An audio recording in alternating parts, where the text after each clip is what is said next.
செய்தியினுடைய தலைப்பு, ஏற்ற காலத்தில் எல்லாம் வரும், அல்லது எல்லாம் நடக்கும், அல்லது எல்லாம் கிடைக்கும். ஏற்ற காலத்தில் எல்லாம் வரும். பிரசங்கி சொல்றாரு, அதினதின் காலத்தில் அதினதின் காரியங்களை கர்த்தர் நேர்த்தியாய் செய்திருக்கிறார் அப்படின்னு சொல்லி வேத வசனம் சொல்லுது. கவனிப்போம். அப்ப ஏற்ற காலம், விதைக்க ஒரு காலம் உண்டு, அறுக்க ஒரு காலம் உண்டு, கட்ட ஒரு காலம் உண்டு, கட்டினதை இடிக்க ஒரு காலம் உண்டு, அள ஒரு காலம் உண்டு, சிரிக்க ஒரு காலம் உண்டு. அல்லேலூயா. ஆனா சொல்லுவாங்க, கர்ப்பஸ்திரிகளை பார்த்து டியூ டேட் எது அப்படின்னு கேட்பாங்க. என்ன date? Delivery time. Due date எது அப்படின்னு கேட்பாங்க. பிரசவ டைம் எது அப்படின்னு கேட்பாங்க. இன்னைக்கு நான் சொல்றேன், நம்ம எல்லாருக்கும் இன்னைக்கு பிரசவ டைம்.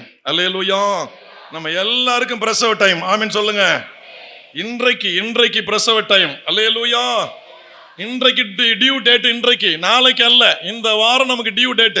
ஆமீன் சொல்லுங்க. ஏற்ற காலத்தில் எல்லாம் வரும், ஏற்ற காலத்தில் எல்லாம் கிடைக்கும், ஏற்ற காலத்தில் எல்லாம் நடக்கும். அதை யாரும் தடுக்க முடியாது. ஆண்டவர் ஒரு டியூ டேட்டை வச்சிருக்கிறாரு. கர்த்தருக்கு ஸ்தோத்திரம். அந்த நாள்ல எல்லாம் வரும். நம்ம ஒன்னும் கஷ்டப்பட வேண்டாம். கிடைக்கலையே, எல்லாருக்கும் கிடைச்சிட்டே, எல்லாருக்கும் நடக்குதே, எல்லாருக்கும் வந்திருக்கே, நமக்கு வரலையே அப்படிலாம் சொல்லி நீங்க யோசிக்காதீங்க. நீங்க ஜெபத்தை மாத்திரம் சரியா பண்ணுங்க. கர்த்தருக்கு ஜெபத்தை மாத்திரம் சரியா பண்ணுங்க. ஜெபத்துக்கு மாத்திரம் முக்கியத்துவம் கொடுங்க. இந்த ஜெபம்தான் பெரிய காரியத்தை கொண்டு வரும். ஒவ்வொரு ஜெபத்திற்கும் ஆண்டவர் ஒரு தேதியை குறிப்பார். ஒவ்வொரு விண்ணப்பத்திற்கும் ஒரு தேதியை குறிப்பார். யார் யாருக்கெல்லாம் ஜெபம் பண்ணுகிறீர்களோ, அல்லது உங்களுக்கு என்னென்ன காரியத்திற்கெல்லாம் ஜெபம் பண்ணி கொண்டிருக்கிறீர்களோ, ஒவ்வொன்றுக்கும் தேவன் ஒரு தேதியை குறித்திருக்கிறார். அந்த தேதியில யார் தடுத்தாலும் நிற்காது. அந்த ஆசீர்வாதம், நன்மை இறங்கி வந்தே ஆகும். கர்த்தருக்கு ஸ்தோத்திரம். பல நாள் ஜெபம் பண்ணிட்டு இருப்பீங்க, ஒரு குடும்பம் வந்திருக்காது. கர்த்தர் தேதியை குறிச்சிருப்பார். அதுவரையும் நம்ம ஜெபிக்கிறோமா? இன்னும் டியூ டேட் வரல. சொல்லுங்க, என்ன வரல? டியூ டைம் வரல. குறித்த காலம் இன்னும் வரவில்லை. அல்லேலூயா. அந்த குறித்த காலம் வரும் பொழுது அனைத்து ஆசீர்வாதங்களும் தானே புறப்பட்டு வரும், அனைத்து நன்மைகளும் தானே புறப்பட்டு வரும். எது எதெல்லாம் நடக்கவில்லையோ அதெல்லாம் தானே நடக்க ஆரம்பிக்கும். அல்லேலூயா. இன்றைக்கு நம்ம எல்லாருக்குமே டியூ டேட். ஆமீன் சொல்லுங்க. Due time. கர்த்தருக்கு ஸ்தோத்திரம் உண்டாவதாக. எடுத்துக்கொள்ளும் ஏசாயா 60வது அதிகாரம் 21, 22 வசனங்களை நாம் வாசிக்க கேட்கலாம்.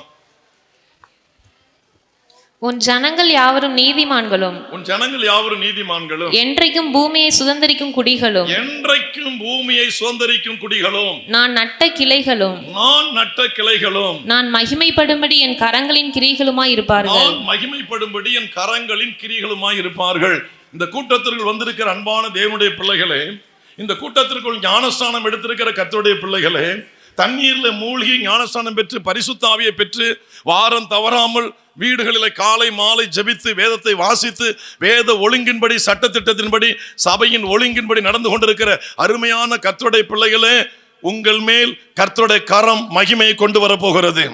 நான் மகிமைப்படும்படி என் கரங்களின் கிரிகளும் இருப்பார்கள். அப்படி என்றால் தேவனுடைய கரம் உங்களுக்குள்ள இறங்கி ஏதோ ஒரு வேலையை செய்ய போகிறது. கர்த்தருடைய கரம் ஏதோ ஒரு வேலையை செய்ய போகிறது. கர்த்தருடைய கரம் ஏதோ ஒரு கிரியை செய்ய போகிறது. கர்த்தருடைய கரம் ஏதோ ஒன்று நடப்பிக்க போகிறது. கர்த்தருடைய கரம் வருகிற இடத்துல ஒன்னு பேய் ஓடும், ஒன்னு நோய் போகும், ஒன்னு சாபம் நீங்கும், இன்னொன்னு வறுமை நீங்கும். ஆமென்.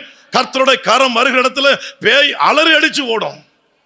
அவர் கரம் எங்க வருதோ அங்க அற்புதம் நடந்தே தீரும். ஆமென். சரி, அடுத்தது 22வது வசனம். சின்னவன் ஆயிரமும், சின்னவன் ஆயிரமும், சிறியவன் பலத்த ஜாதியுமாவான், பலத்த ஜாதியுமாவான். கர்த்தராகிய நான் ஏற்ற காலத்தில் இதை தீவிரமாய் நடப்பிப்பேன், ஏற்ற காலத்தில் இதை தீவிரமாய் நடப்பிப்பேன். கர்த்தருக்கு ஸ்தோத்திரம். ஒண்ணுமே ஒரு அசைவுமே இருந்திருக்காது. எதுவுமே இல்லை பிரதர். ஒரு சின்ன அசைவு கூட இல்லை, ஒரு சின்ன மாற்றம் கூட இல்லை, எதுவுமே நடக்கல. கொஞ்சம் கூட இதுக்கு மேல என்ன பண்றது தெரியல. இப்படியெல்லாம் நம்ம யோசிச்சுட்டு இருப்போம். கவனிங்க, கர்த்தர் அந்த ஏற்ற காலம், அந்த ஏற்ற நேரம் அது வரும் பொழுது அது ஆண்டவர் மெதுவா இல்லை, அது தீவிரமா இந்த காரியத்தை நடப்பிப்பார். அது தீவிரமாய் நடக்கும். கர்த்தருக்கு ஸ்தோத்திரம். நாமெல்லாம் இந்த சபைக்குள்ள வரும் பொழுது இப்படியா வந்தோம், இன்னைக்கு இருக்கிற வசதியோடு வந்தோமா? இன்றைக்கு இருக்கிற சமாதானம், இன்றைக்கு இருக்கிற செல்வம், இன்றைக்கு இருக்கிற ஜனங்கள் இதெல்லாம் நமக்கு இருந்தார்களா? இல்லை. அப்படியே சந்தேகமா, சொன்னவங்க மேலேயும் சந்தேகப்பட்டு நடக்குமோ நடக்காதோ, சரி போய் பார்க்கலாம் அப்படின்னு சொல்லி ஒரு எண்ணத்தோட, ஒரு சந்தேகமான எண்ணத்தோட தான் சில பேர் நம்பிக்கையோட வந்தோம், சில பேர் நம்பிக்கை இழந்து சரி பார்க்கலாம் போயிட்டு வரும், ஒரு வேலை கிடைச்சா பார்ப்போம், இல்லைன்னா வேற இடத்துக்கு போகலாம் அப்படிங்கிற எண்ணத்தோட தான் பிரதர் சொன்னது போல சுகமான பிறகு போயிடுவோம், நம்ம அதில் போய் சேர வேண்டாம் அப்படிங்கிற எண்ணத்தோட எல்லாம் நீங்கள் வந்திருக்கலாம். ஆனால் இன்றைக்கு எத்தனை பேர் உங்களை தடுத்து நிறுத்தினாலும் நான் அங்கே போய் கர்த்தரை ஆராதிச்சுட்டு தான் வருவேங்கிற அந்த வைராக்கியம் இருதயத்துள்ள இருக்கே, அது யார் தந்தது? எங்கே விலை கொடுத்து வாங்கினது? தேவன் அல்லவா அதை இருதயத்தில் வைத்திருக்கிறார். அந்த பொக்கிஷத்தை தேவன் இருதயத்தில் கொண்டு வந்து வைத்திருக்கிறார். கர்த்தருடைய அந்த ஆவி நம்ம மேல இறங்கும் பொழுது நம்முடைய இருதயம் தானே மாறி போகிறது. ஆமென். அப்ப அந்த ஏற்ற காலத்தில் எல்லாம் வரும், ஏற்ற காலத்தில் எல்லாம் நடக்கும். ஹல்லேலூயா, ஹல்லேலூயா. In due time will come all blessings and all things from Jesus Christ to everyone. எல்லாருக்கும், ஒவ்வொருத்தருக்கும் அந்த இயேசு கிறிஸ்துவிலிருந்து அந்த டியூ டைம். இன்னைக்கு நான் சொல்றேன் ஊழியக்காரன், இன்னைக்கு நம்ம எல்லாருக்குமே டியூ டைம் தான் இன்னைக்கு. ஹல்லேலூயா. இதுதான் ஏற்ற காலம். ஆமென் சொல்லுங்க. நேற்று வரை அழுகையின் காலம், இன்று காலை வரை அழுகையின் காலம், இரத்த கண்ணீர் வெளிப்பட்ட ஒரு காலம், இருதயம் நொறுங்கி போய் திகைத்து நின்ற ஒரு காலம். இந்த நேரம் உங்களுக்கு ஒரு டியூ டைம். ஆமென். எத்தனை பேர் நம்புறீங்களோ இப்பொழுதே கிரிய ஆரம்பிக்கணும், இப்பொழுதே கிரிய நடக்க ஆரம்பிச்சிடும். இந்த வசனம் என்ன சொல்லுது? சின்னவன் 1000 சிறியவன் பலத்த ஜாதியுமாவான். வாசிக்கலாம். கர்த்தராகிய நான் ஏற்ற காலத்தில் இதை தீவிரமாய் நடப்பிப்பேன். நம்ம சாதாரண ஆளுதான், நம்ம பார்வைக்கு அற்பமானவர்கள் தான். ஜாதியிலும் சரி, படிப்பிலும் சரி, அழகிலும் சரி, உலகப்புறம் அந்தஸ்திலையும் சரி, எல்லாருடைய பார்வைக்கும் நீங்களும் நானும் சாதாரணமான ஒரு நபர் தான். ஆனா இந்த சாதாரணமான நபரை ஆண்டவர் பெரிய கூட்டமா மாற்ற போகிறாரு, பெரிய ஜாதியா மாற்ற போகிறாரு, பெரும் ஜனக்கூட்டமா மாற்ற போகிறாரு. அல்லேலூயா, அல்லேலூயா. கர்த்தருக்கு ஸ்தோத்திரம் உண்டாவதாக. ஒவ்வொரு மாதமும் பல நூறு மக்கள் இந்த கூடி கர்த்தரை ஆராதிக்கிறோம். நல்லா புரிஞ்சுங்க. இந்த பல நூறு மக்களை கர்த்தர் ஏன் கூட்டி சேர்க்கிறார் என்றால், இதுல அவருக்கு லாபம் இருக்கிறது, அதை விட கூடி வருகிற நமக்கு லாபம் இருக்கிறது. அல்லேலூயா. இங்க எந்தெந்த காரியத்திற்காக நம்ம ஒருமனப்படுகிறோமோ அத்தனையும் நமக்கு தடை இல்லாமல் அப்படியே நடக்க போகிறது. கர்த்தருக்கு ஸ்தோத்திரம். வாசிக்கலாம். இரண்டாவது ஒரு காரியத்தை வாசிக்கலாம். உபாகமம் 32வது அதிகாரம் 18 - 23 வரை நீங்க வாசித்தீங்கன்னா ஆண்டவர் கோபப்படுகிறதை பார்க்க முடிகிறது. அந்த முழு அதிகாரத்தை நீங்க படிக்கணும். வீட்டில் போய் இந்த உபாகமம் 32வது அதிகாரத்தை முழு அதிகாரத்தையும் வீட்டில் போய் பொறுமையா படிங்க. நான் சுருக்கமா சொல்லி முடிச்சிடறேன். தேவனுடைய கோபத்தை பார்க்க முடிகிறது. உன்னை ஜனிப்பித்த கண்மலையை நீ மறந்து போனாய், உன்னை உருவாக்கின தேவனை நீ மறந்து போனாய், உன்னுடைய சரீரத்துக்கு நீ உயிர் கொடுத்தாரே அவரை நீ மறந்து போனாய், உன் பிள்ளைகளுக்கும் உனக்கு நன்மை செய்தாரப்பா அவரை நீங்கள் மறந்து போனீர்கள். அதுதான் அவர் சொல்றார். உன்னை ஜனிப்பித்த கண்மலையை நீ மறந்தாய். தேவன் கோபப்படுகிறார். கோபப்பட்டு 28 - 33 வரை வாசிக்க கேட்கலாம். அவர்கள் யோசனை கெட்ட ஜாதி, அவர்களுக்கு உணர்வு இல்லை, அவர்கள் ஞானமடைந்து இதை உணர்ந்து தங்கள் முடிவை சிந்தித்துக் கொண்டால் நலமாய் இருக்கும் என்றார். அவர்களுடைய கண்மலை அவர்களை விற்காமலும் கர்த்தர் அவர்களை ஒப்புக்கொடாமலும் இருந்தாரானால் ஒருவன் 1000 பேரை துரத்தி 2 பேர் 10,000 பேரை ஓட்டுவது எப்படி? தங்கள் கண்மலை நம்முடைய கண்மலையை போல் அல்ல என்று நம்முடைய சத்துருக்களை தீர்மானிக்கிறார்கள். சத்துருக்கள், எதிராளிகள் சொல்றாங்களா, அந்த கண்மலை நம்முடைய கண்மலை போல இல்லப்பா, அது கொஞ்சம் வித்தியாசமானதுயா, அது கொஞ்சம் பவர்ஃபுல். ஒரு அலையிலே சொல்லுங்க. அந்த கிறிஸ்தவருடைய கண்மலை இருக்க அது கொஞ்சம் பவர்ஃபுல். யெகோவா தெய்வம் இருக்கிறாரே அது கொஞ்சம் பவர்ஃபுல். நம்ம தெய்வத்து மாதிரிலாம் கிடையாது. சத்துருக்கள் அதை ஒத்துக்கொள்ளுகிறார்கள். நீங்க அதுலயே 22வது வசனத்தை வாசிங்களா. 22. என் கோபத்தினால் அக்கினி பற்றி கொண்டது, அது தாழ்ந்த நகரம் மட்டும் எரியும், அது பூமியையும் அதன் பலனையும் அழித்து பர்வதங்களின் அஸ்திபாரங்களை வேக பண்ணும். 21வது வசனம்.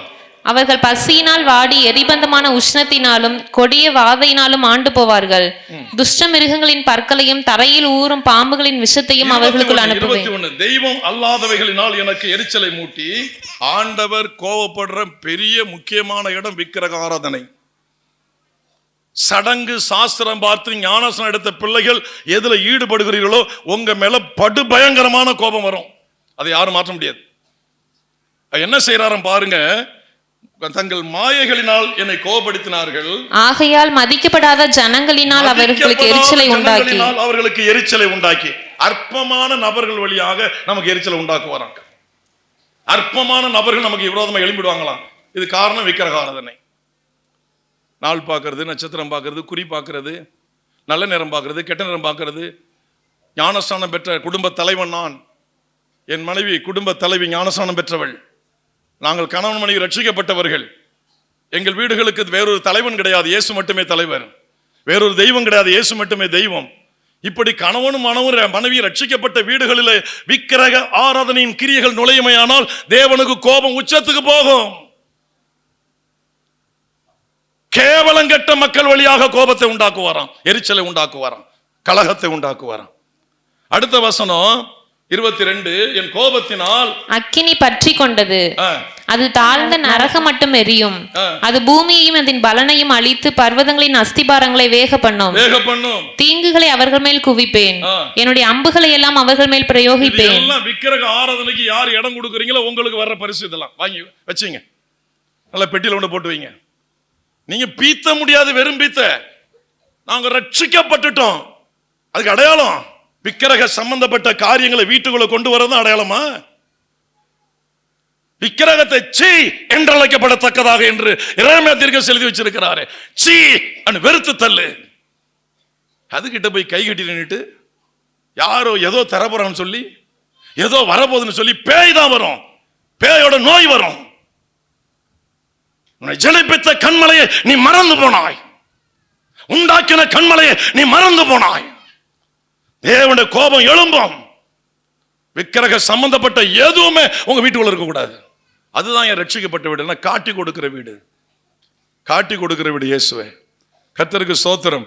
வாசிக்கலாம் அதே அதிகாரம் 35, 36. பழி வாங்குவதும் பதிலளிப்பதும் எனக்கு உரியது, பழி வாங்குவதும் பதிலளிப்பதும் எனக்கு உரியது. Vengeance is mine. பழி வாங்குவது எனக்கு உரியது. Vengeance is mine. கையில வைத்திருக்கிறேன். எங்கே ஏவுகணை விடுகிறனோ அங்கே அது பாதிக்கும். பழி வாங்குதல் எனக்குரியது, பதில் அளிப்பது எனக்குரியது. ஆண்டவருடைய கோபத்துக்கு ஆளாயிடாதீங்க. இந்த பைத்தியக்கார பேசுவான், அவனுக்கு லூசு பிடிச்ச அந்த ஆளுக்கு வேற ஒண்ணும் தெரியாது சாமியாரு. பேசாதீங்க, வாயிருக்குன்னு பேசாத, வாங்கி கட்டுவீங்க. ஐயோ நான் கணவன், என் மனைவி ரட்சிக்கப்பட்டாச்சு, என்ன 2 பேரை மீறி யார் உள்ள வருவது? தேவனுக்குரிய காரியத்தை தவிர வேறொரு காரியத்தை எப்படி நான் அனுமதிக்க முடியும்? ஒருவேளை மனைவி ரட்சிக்கப்படாமல் இருந்திருந்தால் பரவாயில்லை, வீட்டுக்குள்ள கலகம் வரும் என்பதற்காக கணவன் இறங்கி போகலாம். 2 பேரும் ரட்சிக்கப்பட்டாச்சு, புருஷன் பொண்டாட்டி ரட்சிக்கப்பட்டாச்சு, ஞானஸ்நானம் எடுத்தாச்சு. என் பிள்ளைகளாக இருக்கட்டும், யாராக இருக்கட்டும், நான் வீடு குடி போகட்டும், மரணமாக இருக்கட்டும், கருமாதியா இருக்கட்டும், அது காது குத்தா இருக்கட்டும், எதுவாக இருக்கட்டும், நான் எப்படி செய்ய வேண்டும், எதை செய்ய வேண்டும்? அதிகாரத்தை முழுவதுமே படிச்சு பாருங்க, உங்க கையில் இருக்கிற பைபிள்ல தான் இருக்கு, படிச்சு பாருங்க. பழி வாங்குதல் எனக்குரியது.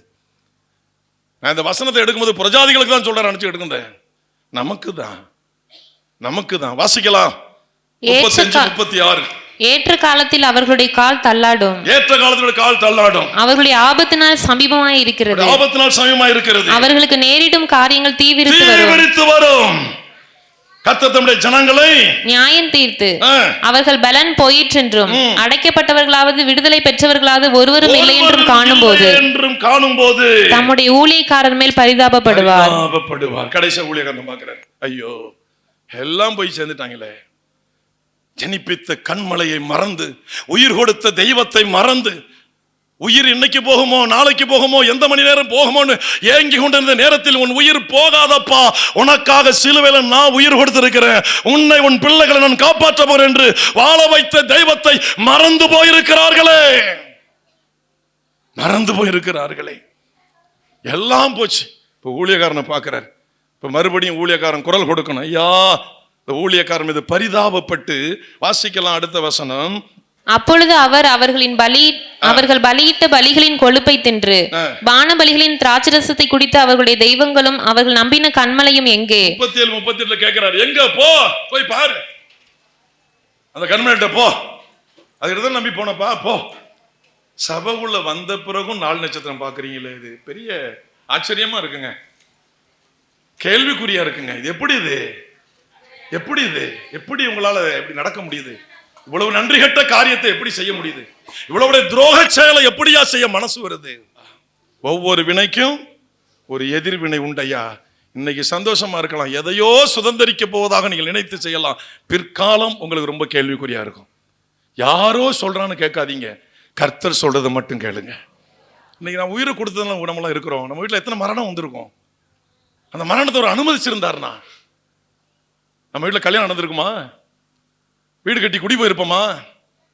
யோசித்து பாருங்க. வீடுகளுக்கு நம்ம வீட்டுக்கு பத்திரிக்கை வந்திருக்குமா? திருமணத்திற்கு அழைப்புதல் ஒண்ணுமே வந்திருக்காது. இதெல்லாம் வருவதற்கு என்ன காரணம்? கர்த்தர் உயிரை கொடுத்தபடியினால். கர்த்தருக்கு ஸ்தோத்திரம் உண்டா. கர்த்தர் உயிரை கொடுத்தபடினால் ஜாக்கிரதையா இருங்க. பிசாசு சைடில் இழுக்கும், யார் வழியாவது இழுக்கும், சொந்தக்காரன் வழியா இழுக்கும். போகாதீங்க, உங்க வழி கொண்டு வாங்க. இந்த வசனத்தை வாசிக்கலாம். 37, 38. அவைகள் எழுந்து உங்களுக்கு சகாயம் பண்ணி உங்களுக்கு மறைவிடமாய் இருக்கட்டும். அது வரட்டும் போ. ஊழியக்காரன் கேட்டா கூட அப்படிதான் சொல்றாரு ஆண்டவர். ஆனாலும் பரிதாபம் கொள்ளுகிற ஆண்டவர் ஐயா. அடுத்த வசனம், நானே அவர். 39 43. நானே அவர். நானே அவர். என்னோட வேறே தேவன் இல்லை என்பதை இப்பொழுது பாருங்கள். தேவன் இல்லை என்பதை இப்பொழுது பாருங்கள். நான் கொல்லுகிறேன், நான் உயிர்ப்பிக்கிறேன், நான் காயப்படுத்துகிறேன், நான் சொஸ்தப்படுத்துகிறேன். என் கைக்கு தப்புவிப்பார் இல்லை, ஒருவரும் இல்லை. அல்லேலூயா. நான் கொல்லுகிறேன், I kill. நான் கொல்லுகிறேன் and I make alive. நான் உயிர்ப்பிக்கிறேன், I wound and I heal. நானே காயப்படுத்துகிறேன், நானே கட்டுகிறேன், குணமாக்குகிறேன். என் கைக்கு தப்புவிக்கக்கூடிய நபர் யார்? நான் கொல்லுகிறேன், நான் உயிர்ப்பிக்கிறேன், நான் காயப்படுத்துகிறேன், நானே குணமாக்குகிறேன். என் கைக்கு தப்புவிக்கிறது யார் இருக்கிற அந்த பூமியில? ஒருவரும் இல்லை. அல்லேலூயா. நானே கர்த்தர் என்பதை நீங்கள் அறிந்து கொள்ளுங்கள். கர்த்தருக்கு ஸ்தோத்திரம். ஒரு நிமிஷம் நாம முழங்கால் படிக்கிட்டு நம்ம ஆண்டவர்கிட்ட கேட்போம், ஐயா தெரிஞ்சுதான் செஞ்சோம், தெரியாம செஞ்ச தயவு செய்து சொல்லாதீங்க. தெரிஞ்சுதான் அந்த காரியத்தை செஞ்சுட்டேன், என்னை தயவு செய்து மன்னிச்சிடுங்க. இந்த அதிகாரத்தை படிக்கிறேன், எனக்கு பயமா இருக்கு. இதை தியானிக்கும் போது எனக்கு பயமா இருக்கு. நான் நல்ல நேரம் பார்த்தது உண்மைதான், கெட்ட நேரம் பார்த்தது உண்மைதான், நாள் பார்த்தது உண்மைதான், நட்சத்திரம் பார்த்தது உண்மைதான். ஆண்டவரே விக்கிரக முறைப்படி நான் செஞ்சதெல்லாம் உண்மைதான், என்னை மன்னிச்சிடுங்கப்பா. அதற்கு நான் முக்கியத்துவம் கொடுத்தது உண்மைதான். எத்தனை பேர் செய்தீங்களோ மனதார ஒத்துக்கொண்டால் இந்த தண்டனைக்கு நீங்கள் தப்பித்துக் கொள்ளலாம். ஒப்பு கொடுங்க ஆண்டவர்கிட்ட. எந்தெந்த வீட்டுல எது நடந்துச்சு எனக்கு தெரியாது, நான் பார்க்கல. கர்த்தர் உங்களை பார்த்துக்கிட்டு இருக்கிறாரு. யாரை பிரியப்படுத்த போனீங்க, யாரை சந்தோஷப்படுத்த போனீங்க, யாரை கனம் பண்ணி போனீங்க, விக்கிரகத்துக்கு முன்பாக போய் நின்னது யாருக்காக நின்னீங்க? இன்னைக்கு ஆண்டவர்கிட்ட மன்னிப்பு கேளுங்க. ஐயா நான் தெரியாம இதை செஞ்சல, தெரிஞ்சே இதை செய்தேன், தெரியாமல்ல தெரிஞ்சு செஞ்சேன். ஆண்டவரே சந்தர்ப்ப சூழ்நிலை நான் இதுல போய் கைதியா மாட்டிட்டேன், என்னை மன்னிச்சிடுங்கப்பா, என்னை மன்னிச்சிடுங்க ஐயா, என்னை மன்னிச்சிடுங்கப்பா, என்னை மன்னிச்சிடுங்க. வாயை திறந்து கேளுங்க, வாயை திறந்து அறிக்கை இடுங்க, தப்பித்துக் கொள்ளலாம். இன்றைக்கு அறிக்கை இடுகிறவர்கள் தப்பித்துக் கொள்ளுவீர்கள், அறிக்கை இடுகிறவர்கள் தப்பித்துக் கொள்வீர்கள். இனி என் வாழ்நாளில் நான் இப்படிப்பட்ட காரியத்துக்கு செவி கொடுக்க மாட்டேன், அந்த பக்கம் நான் போக மாட்டேன். வாயை திறந்து சொல்லுங்க. அது பக்கத்துல கை கட்டி நின்னீங்களா அல்லது வணங்கி நின்னீங்களா, அந்த காரியத்தை செய்தீங்களா, ஏதோ இருந்தாலும் சரி, இது கர்த்தருடைய வார்த்தை, இது கர்த்தருடைய வார்த்தை, இது மனுஷனுடைய வார்த்தை அல்ல. நான் கொல்லுகிறேன், நான் உயிர்ப்பிக்கிறேன், நான் காயப்படுத்துகிறேன், நான் சொஸ்தமாக்குகிறேன். என் கைக்கு தப்பு வைக்கிறவன் யார்? இதுல சொல்லப்பட்ட தண்டனையும் வீட்டுக்குள்ள வர வேண்டாம். 32வது அதிகாரத்தில் சொல்லப்பட்ட எந்த ஒரு தண்டனையும் எனக்கு வரக்கூடாது, எனக்கு வர வேண்டாம். என்னை தாழ்த்தி ஒப்பு கொடுக்கிறேன்ப்பா, என்னை தாழ்த்தி ஒப்பு கொடுக்கிறேன், என்னை வெறுமையாக்கி ஒப்பு கொடுக்கிறேன். சோத்திரம். உட்காரு, கவனிப்போம். 39 இருந்து 43 வரை நீ போய் படிச்சு பாருங்க. அதுல என்ன எழுதியிருக்கு? கடைசி அந்த வசனங்களை வாசிக்கலாம். நானே அவர், என்னோட வேறே தேவன் இல்லை என்பதை இப்பொழுது பாருங்கள். அடுத்த வசனம், நான் என் கரத்தை வானத்திற்கு நேராக உயர்த்தி 43 ஜாதிகளே அவருடைய ஜனங்களோட கூட களி கூறுங்கள், அவர் தமது ஊழியக்காரரின் ரத்தத்திற்கு பழி வாங்கி,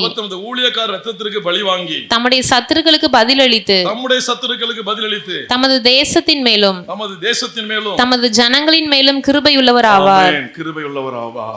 தம்முடைய ஜனங்கள் மேலும் தேசத்தின் மேலும் அவர் இரக்கம் உள்ளவர் ஐயா. அவர் திருந்தி கேட்டு நான் இனி செய்ய மாட்டேன்னு சொன்னா அவர் மாற்றுவார். நான் என்ன பெரிய தவறு பண்ணிட்டேன், நான் என்ன கொலையா பண்ணிட்டேன், மற்றவங்க செய்யாத தவறு என்னென்ன செய்துட்டேன் அப்படின்னு நீங்க சொல்லி பேலன்ஸ் பண்ணீங்கன்னா நல்ல முறையான சாத்து இருக்குன்னு அர்த்தம். உங்களுக்கு முறையான கூலி இருக்குன்னு அர்த்தம். முறையான கூலி இருக்குன்னு அர்த்தம். முறையான கூலி இருக்குன்னு அர்த்தம். யாரும் ஏமாற்ற முடியாது. நீங்க வேற சபைக்கு ஓடி போய் நான் வந்து நிக்கலாம், அவ்வளவுதான் பண்ணலாம். நீ வேற சபைக்கு போயிடுவீங்க அப்படிங்கிறத உங்களை ஆதாயம் பண்ணுவதற்காக நான் உங்க போய் நிக்கலாம், அவ்வளவுதான் நான் பண்ண முடியும். நான் வேற எதுவும் செய்ய முடியாது. ஆனா கர்த்தர் இதற்கெல்லாம் ஒரு கூலியை நியமிச்சு வச்சிருப்பார். அதுதான் அன்னைக்கு போட்டு வாட்டி வாசிட்டு கிடக்கு. அதுதான் கொஞ்சம் கூட எழும்ப முடியல. அவர் சொல்றாரு 43 ஜாதிகளே அவருடைய ஜனங்களோட கூட களிகூறுங்கள். அவர் தமது ஊழியக்காரரின் ரத்தத்திற்கு பழி வாங்கி தம்முடைய சத்துருக்களுக்கு பதில் அளித்து. ஆமென், அல்லேலூயா.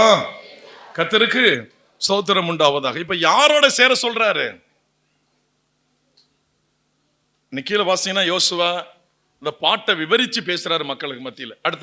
அடுத்த வரி, அடுத்த வசனங்கள் அங்க போக வேண்டாம். இப்ப ஜனங்களோட கூடிக்கொள் அப்படிங்கிறாரு, வேற எங்க போய் சேராத அப்படிங்கிறாரு.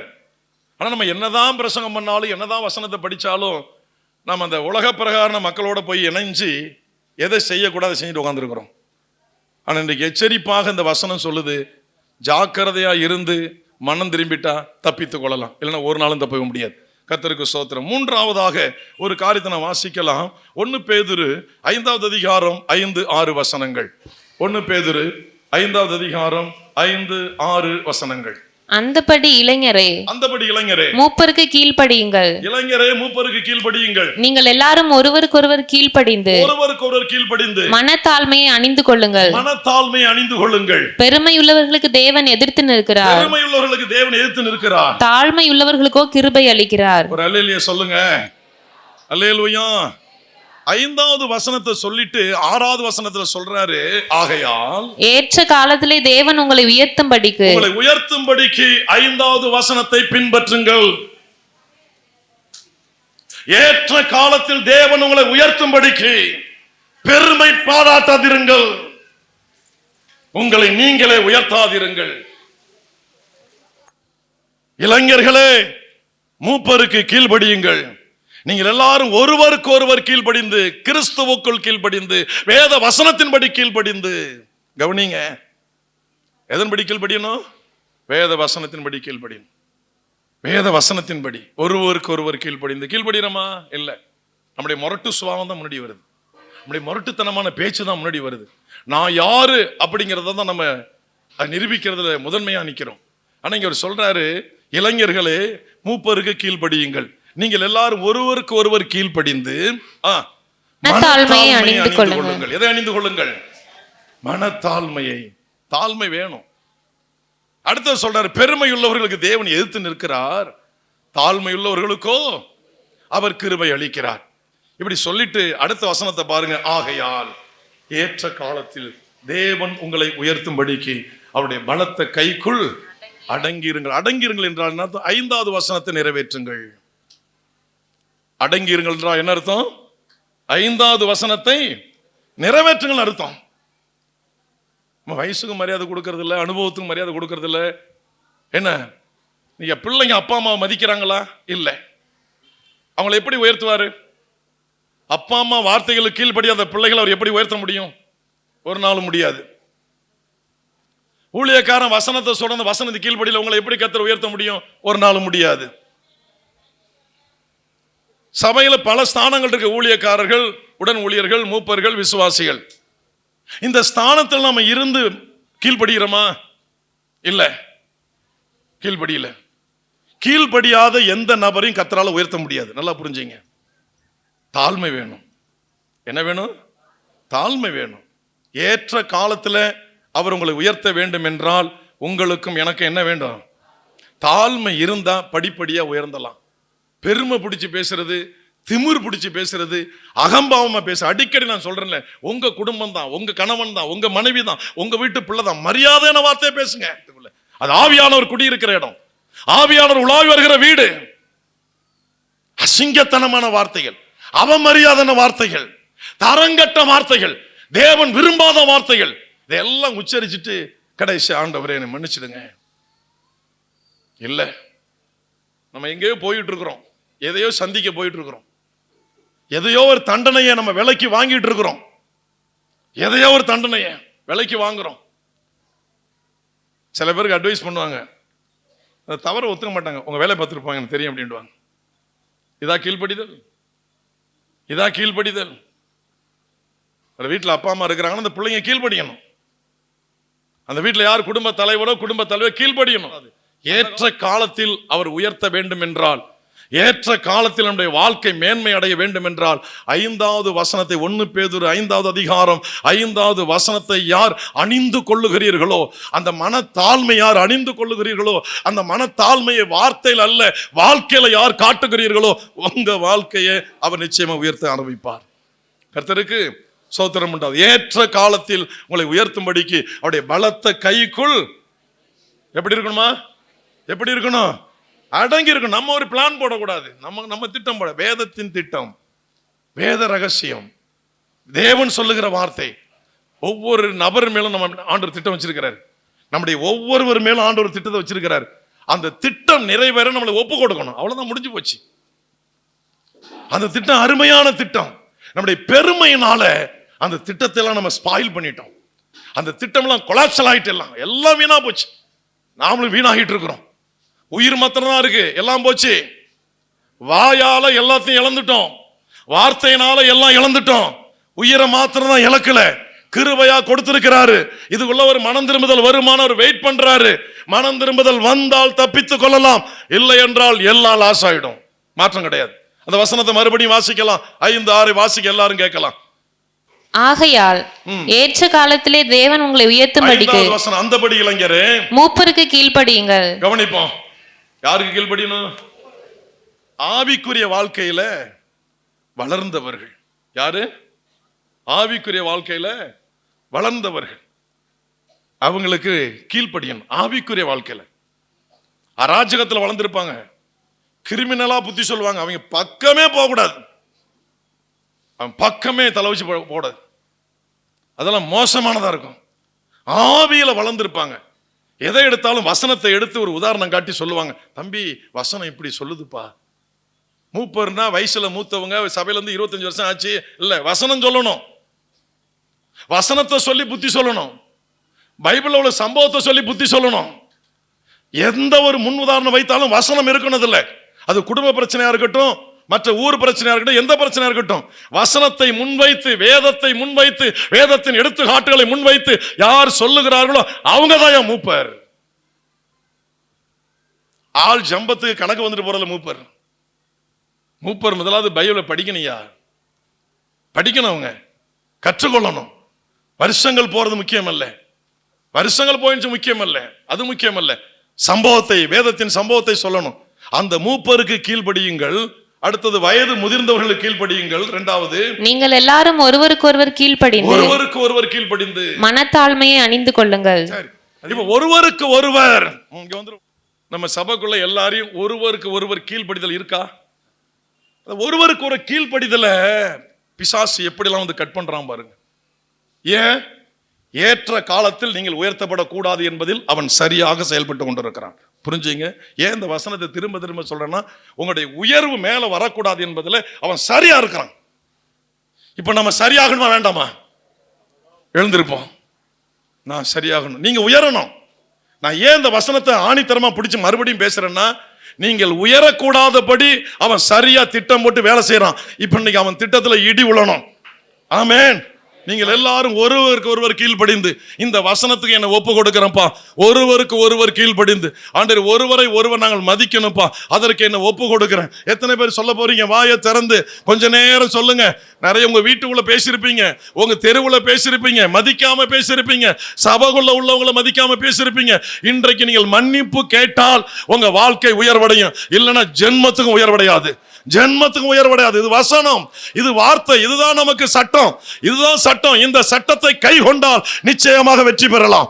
இந்த சட்டத்தை எங்கே கை கொள்ளுகிறோமோ அங்கே ஏற்ற காலத்தில் உயர்த்துவார் தேவன்.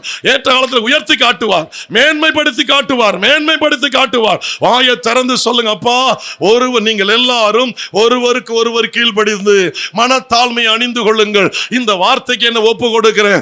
ஒருவருக்கு ஒருவர் கீழ்ப்படிந்து மனத்தாழ்மை அணிந்து கொள்ளுங்கள். இந்த வார்த்தைக்கு என்ன ஒப்பு கொடுக்கிறேன். ஒருவருக்கு ஒருவர் கீழ்ப்படிந்து மனத்தாழ்மை அணிந்து கொள்ளுங்கள். ஆண்டவரே, இந்த வார்த்தைக்கு என்ன ஒப்பு கொடுக்கிறேன். காரணம், பெருமையுள்ளவர்களுக்கு தேவன் எதிர்த்து நிற்கிறார், தாழ்மையுள்ளவர்களுக்கோ அவர் கிருபை அளிக்கிறார். ஐயா, இந்த வசனம் என் வாழ்க்கையில நிறைவேறணும். உம்முடைய கிருபையை நான் இன்னும் பெறணும். நான் எல்லாரையும் மதிக்கணும்ப்பா. சொல்லுங்க ஐயா, நான் தான் கத்திட்டு இருக்கிறேன். அம்மா, நீங்க உங்க வாயை திறந்து பேசுங்க. இந்த சபைக்குள்ளேயே சில பேர் சண்டை போட்டு உட்கார்ந்து இருக்கிறீங்க. இந்த சபைக்குள்ளே ஒருத்த பார்க்க மாட்டேங்கிறீங்க. என்னையா தாழ்மை இது? இது எங்க தாழ்மை? உயர்வடைய முடியாது, உயர்வடைய முடியாது, உயர முடியாது, மேன்மை வராது, மேன்மை வராது. வாயை திறந்து கேளுங்க. இன்னைக்கு நான் ஒப்பு கொடுக்கிறேன். சின்னவங்களோ பெரியவங்களோ மதிப்பதற்கு என்ன ஒப்பு கொடுக்கிறேன். அவங்களை மதிக்க என்ன ஒப்பு கொடுக்கிறேன். அவங்களை கனம் பண்ண என்ன ஒப்பு கொடுக்கிறேன். வாயை திறந்து சொல்லுங்கம்மா, வாயை திறந்து சொல்லுங்க ஐயா. நான் இனி யாரையும் கனவீனப்படுத்த கூடாது. எனக்கு நல்ல புத்தியை தாரும் ஆண்டவரே, எனக்கு நல்ல அறிவை தாரும் ஆண்டவரே. ஒருவருக்கு ஒருவர், நீங்கள் எல்லாரும் ஒருவருக்கு ஒருவர் கீழ்ப்படிந்து மனத்தாழ்மையை அணிந்து கொள்ளுங்கள், மனத்தாழ்மையை அணிந்து கொள்ளுங்கள். பெருமையுள்ளவர்களுக்கு தேவன் எதிர்த்து நிற்கிறார், தாழ்மையுள்ளவர்களுக்கோ அவர் கிருபை அளிக்கிறார். கிருபை வேண்டும் என்றால் உங்களை தாழ்த்தி கொள்ளுங்கள், கிருபை வேண்டும் என்றால் உங்களை தாழ்த்தி கொள்ளுங்கள். தேவன் எதிராளியாய் மாற வேண்டாம் என்று நினைத்தால் உங்களை தாழ்த்தி கொள்ளுங்கள். தேவன் எதிராளியாக மாற வேண்டும் என்றால் நீங்கள் பெருமை பிடித்து பேசலாம். ஸ்தோத்திரம், ஸ்தோத்திரம், ஸ்தோத்திரம். உட்காருங்க. கர்த்தருக்கு அடுத்த வசனம் ஏசாயா 5:13 வாசிங்களேன். என் ஜனங்கள் அறிவில்லாமையினால் சிறைப்பட்டு போகிறார்கள். என் ஜனங்கள் அறிவில்லாமையினால் சிறைப்பட்டு போகிறார்கள். அறிவில்லாதனால கீழ்ப்படிய மாட்டேங்கிறாங்க, எதிர்த்து பேசுறாங்க. வேதத்தின்படி ஆலோசனை சொல்லும் போது அவங்க கேட்க மாட்டேங்கிறாங்க, அவங்க எதிர்த்து பேசுறாங்க. காரணம், என் ஜனங்களுக்கு என்ன இல்லை? கூடி வாழ்ந்தால் உலக பழமொழியாது, ஒன்றுபட்டால் உலக பழமொழியா? உலகத்தான் நரகத்துக்கு போக வரன்னு சொல்றமே. அன்பான தேவனுடைய பிள்ளைகளே, அந்த ஒரு மனம் நம்ம கிட்ட இருக்கா? அந்த கூடி வாழ்தல் நம்ம கிட்ட இருக்கா? அந்த ஒன்று சேர்ந்து வாழுகிற புத்தி நம்ம கிட்ட இருக்கா? ஒருவருக்கு ஒருவர் கீழ்ப்படிந்து நடப்போம், ஆவியில வளர்ந்தவங்களுக்கு மதிப்போம், பரிசுத்த ஆவியை பெற்றவங்களை மதிப்புங்கிற எண்ணம் இருதயத்தில் இருக்கா? யாரை எடுத்தாலும் வாடா போடா, அவனை இவனை பொட்ட கண்ண, சாவிக்குரிய மனுஷனுக்கு தேவையாது. பேசுறீங்களே, இந்த வார்த்தையை தேவன் அனுமதிப்பாரா? மரியாதை கெட்ட வார்த்தைகளை, தரங்கெட்ட வார்த்தைகளை தேவ பிள்ளைகள் பயன்படுத்துகிறீர்களே, கர்த்தர் சந்தோஷப்படுவாரா? எதை எடுத்தாலும் கெட்ட வார்த்தை, எதை எடுத்தாலும் அவமரியாதான வார்த்தை, அசிங்கமான வார்த்தை, தரக்குறைவான வார்த்தை, கேவலப்படுத்தி ஒரு மனுஷனை பேசுகிற வார்த்தை. எந்த ஒரு மனுஷனையும் ஒரு மனுஷன் இழிவுபடுத்துற அதிகாரத்தை தேவன் பிசாசை தவிர வேற யாருக்கும் கொடுக்கவில்லை. மனுஷனை இழிவுபடுத்துவது பிசாசு வேலை. மதிக்க கற்றுக்கொள்ளுங்க ஐயா, மன்னிக்க கற்றுக்கொள்ளுங்க. மதிக்காதவர்கள், மன்னிக்காதவர்கள் கிறிஸ்தவனே கிடையாது, கிறுக்க பிடித்தவர்கள். மதிக்க கற்றுக்கொள்ளுங்கள், மன்னிக்க கற்றுக்கொள்ளுங்கள். மதிக்கவில்லைய மரியாதையை பைபிளை தொடாத, ஓடி போ எங்காவது. ஏதாவது ஒரு பிசாசு நம்பிப்போ. ஒரு மனுஷன் இழிவுபடுத்தினான் என்றால் அது பிசாசு மட்டும் அதிகாரத்தை கையில் எடுத்திருக்கிறான். கர்த்தர் யாருக்கும் அந்த அதிகாரத்தை கொடுக்கவில்லை. ஒருவருக்கு ஒருவர் கனம் பண்ணுவதில் வீராப்பா போகாதீங்க. தொலைச்சு விடுவாரு, தொலைச்சு விடுவாரு. ஒரு கோபம் எழுமினுச்சுன்னா அவ்வளவு தாங்காது. மண்ணும் தாங்காது, மரமும் தாங்காது, கல்லும் தாங்காது, எதுவும் தாங்காது. எல்லாம் இடியும், நொறுங்கி போகும். மன்னிக்கிறவன் கிறிஸ்தவன், மன்னிக்கிறவன் கிறிஸ்தவன், மதிக்கிறவன் கிறிஸ்தவன். மன்னிக்காதவர்கள் கிறிஸ்தவர்கள் இல்ல, மதிக்காதவர்கள் கிறிஸ்தவர்கள் இல்ல.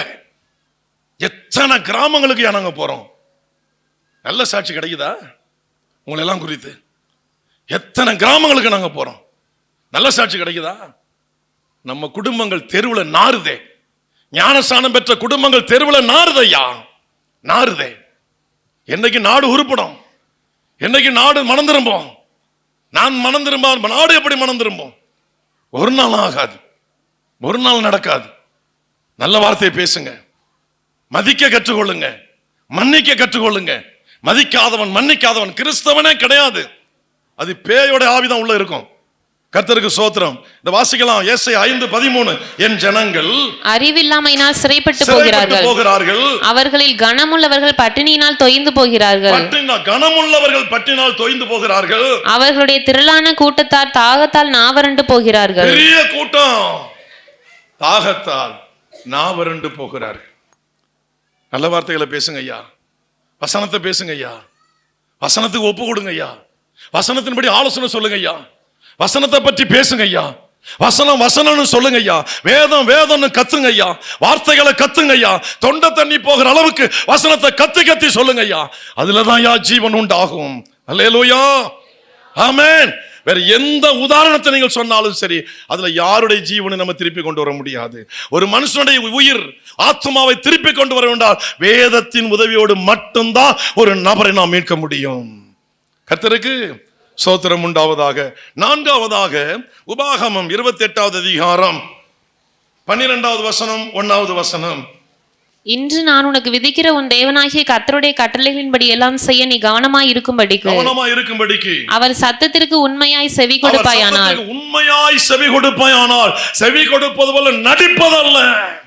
If you obey the order, obey the great commission, obey the Lord of God, தேவனுடைய வார்த்தைக்கு உண்மையாய் செவி கொடுப்பாயானால், உண்மையாய் செவி கொடுப்பாயானால், செவி கொடுப்பது போல நடிப்பதல்ல, உண்மையாய் கீழ்ப்படிவது. நடிப்பதல்ல, மேடையில நடிப்பதல்ல, வாழ்க்கையில செயல்படுத்தி காட்டுவது. உண்மையாய் செவி கொடுப்பாயானால் உன் தேவனாகிய கர்த்தர் பூமியில் உள்ள சகல ஜாதிகளிலும் உன்னை மேன்மையாக வைப்பார். உயர்ந்திருக்கிறதோ அத்தனை ஜாதிகளிலும் உங்களை பலபடி மேன்மையாக வைப்பார். எதற்கு கீழ்ப்படிந்தான்? எதற்கு? வார்த்தைன்னு சொல்லாதீங்க, அது வராது. வசனம் படிச்சாதானே வரும். வசனத்தை படிக்கிறோம், அரசியலை படிச்சுக்கிறோம், உலக பிரகாரமான காரியங்களை படிச்சுக்கிறோம், வீராப்பா வாழ்றது எப்படின்னு படிச்சுக்கிறோம். வசனத்தை படிக்க மறந்துட்டோமே.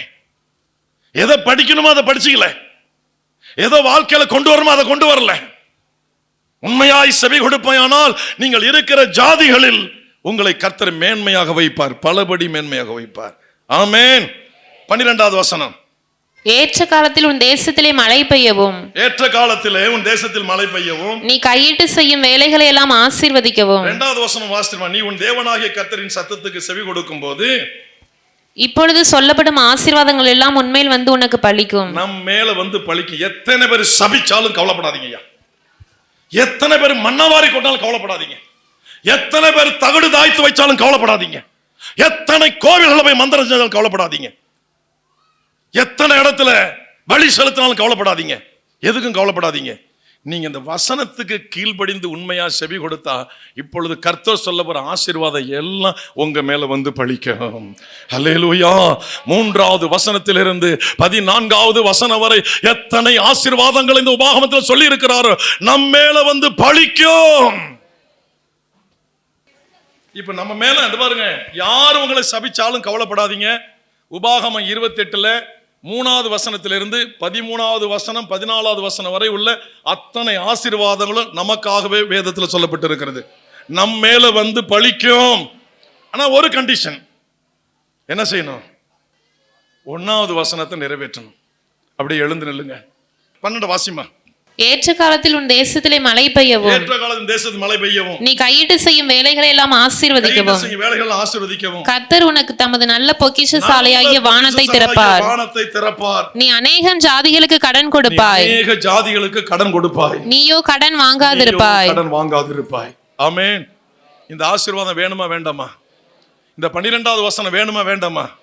நீயோ அநேக ஜாதியில் கடன் கொடுப்பாய், கடன் வாங்காதிருப்பாய். நல்ல பொக்கிஷசாலையாகிய வானத்தை தேவன் திறப்பார். ஆமென்.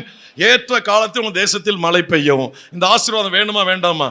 இந்த ஆசீர்வாதம் நமக்கு வேணும்னா முதல் வசனமும் 2வது வசனத்தையும் நான் பின்பற்ற வேண்டும், நான் கீழ்ப்படிய வேண்டும். சொல்லுங்க, வாசிங்க எல்லாரும் வாயை திறந்து சொல்லுங்க. ஏசப்பா, இந்த 28:1 28:2 நான் கீழ்ப்படியும் ஆண்டவர்.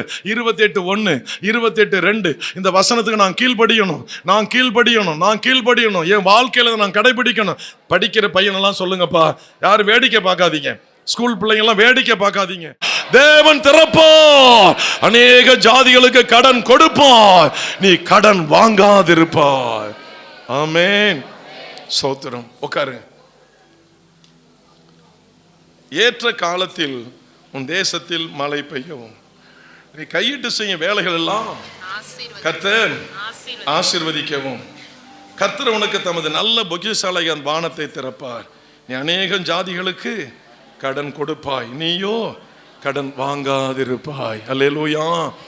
கவனிங்க, நீ என்னதான் முயற்சி பண்ணாலும் வசனத்துக்கு கீழ்படிய முயற்சி பண்ணா மட்டும்தான் நீங்க எல்லாருக்கும் கடன் கொடுக்க முடியும், கடன் வாங்காமல் இருக்க முடியும்.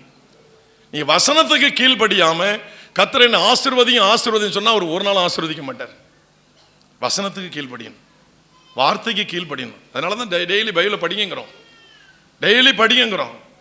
இந்த 1-2 வசனம் யாரெல்லாம் கடைபிடிக்கிறீங்களோ பின்னால் சொல்லப்பட்ட 14-13 வசனம் வரை எத்தனை நன்மைகளை சொல்லி இருக்கிறாரோ அத்தனை உங்க மேல வந்து இறங்கி பழிக்கும். அந்த வசனங்கள் கிரியை செய்யும். இது கர்த்தர் கொடுத்த ஆசீர்வாதம். இதை தடுக்க யாராலையுமே முடியாது. வசனத்தை கடைபிடிங்க. நம்ம வீட்டில் வாழ்வானாலும் சாவானாலும் சரி, பிறப்பானாலும் இறப்பானாலும் சரி, உயர்வானாலும் தாழ்வானாலும் சரி, எந்த பிரச்சனையானாலும் சரி, கர்த்தருக்கு இடம் கொடுங்க.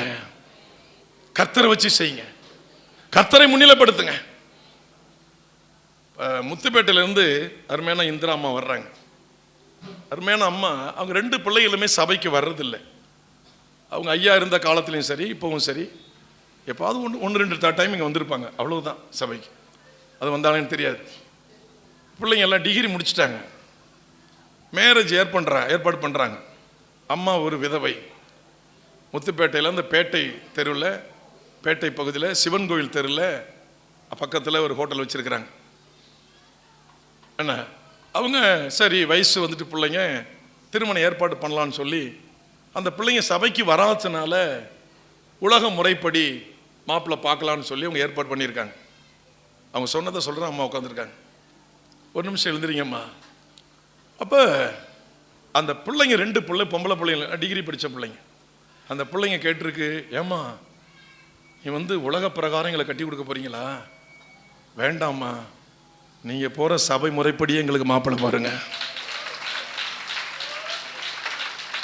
அநேகர் சபைக்குள்ளே வந்து மாய்மாலக்காரர்களாய் வாழ்ந்து கொண்டிருக்கிறோம். சபைக்கு வராமல் உண்மையும் உத்தமமா வாழ்கிற நபர்கள் இருக்கிறார்கள் பூமியிலே. யார் சிறந்தவர்? எவர்கள் சிறந்தவர்கள்? தேவனுடைய பார்வையில் உயர்ந்து இருப்பது யார்? இங்கே உள்ளே வந்து மாய்மாலம் பண்ணி உலக பிரகாரம் போற அவர்களா? வராமல இருந்து, அம்மா நீ கும்பிடுற தெய்வத்தின்படி சத்தியத்தின்படி அந்த சபை முறைப்படி எனக்கு மாப்பிள்ளை பாருமா, உலக முறைப்படி வேண்டாம் என்று சொல்லி சபைக்கு வராத ஒரு பெண் சொல்லுகிறாளே, அந்த பெண் உயர்ந்தவளா? யோசித்து பாருங்க ஐயா. உட்காருங்கம்மா. கர்த்தர் உங்களை பாதுகாக்கட்டும், உங்கள் குடும்பத்தை பாதுகாக்கட்டும். என் அருமை வாலிப பிள்ளைகளே, வாலிப தம்பிகளே, வாலிப தங்கைகளே, யாரோ இழுக்கிறார்கள் என்று போய்விடாதீர்கள். அது பாம்பு, கொத்தியே தீரும். அது சர்ப்பம், ஒரு நாளைக்கு போட்டு தள்ளும், விஷத்தை கக்கும். பாய்சன் பக்கம் போகாதீங்க, பரிசுத்தாவின் பக்கம் வாங்க. கர்த்தருக்கு ஸ்தோத்திரம் உண்டாவதாக. வைராக்கியம் இருதயத்தில் வேணும் ஐயா. உலக பிரகாரமா கதைகளை நிறைய கேட்டிருக்கிறோம். உலக பிரகாரமா 2 பேரும் விரதம் இருந்தானா, இந்துக்கள் முறைப்படி கேட்ட கதை நான் சொல்றேன். அது குறிப்பிட்ட நாள் வந்துச்சு, 2 பேரும் அந்த கோயிலில் போய் விரதம் முடிக்கணும். விரதம் எடுத்தாச்சு வீட்டில். கடைசி அந்த 2-3 நாட்கள் அந்த ஸ்தலத்தில் போய் தான் விரதம் முடிக்கணும். அப்போ ஒருத்தன் சொன்னான், நான் வரல அப்படின்ட்டானா.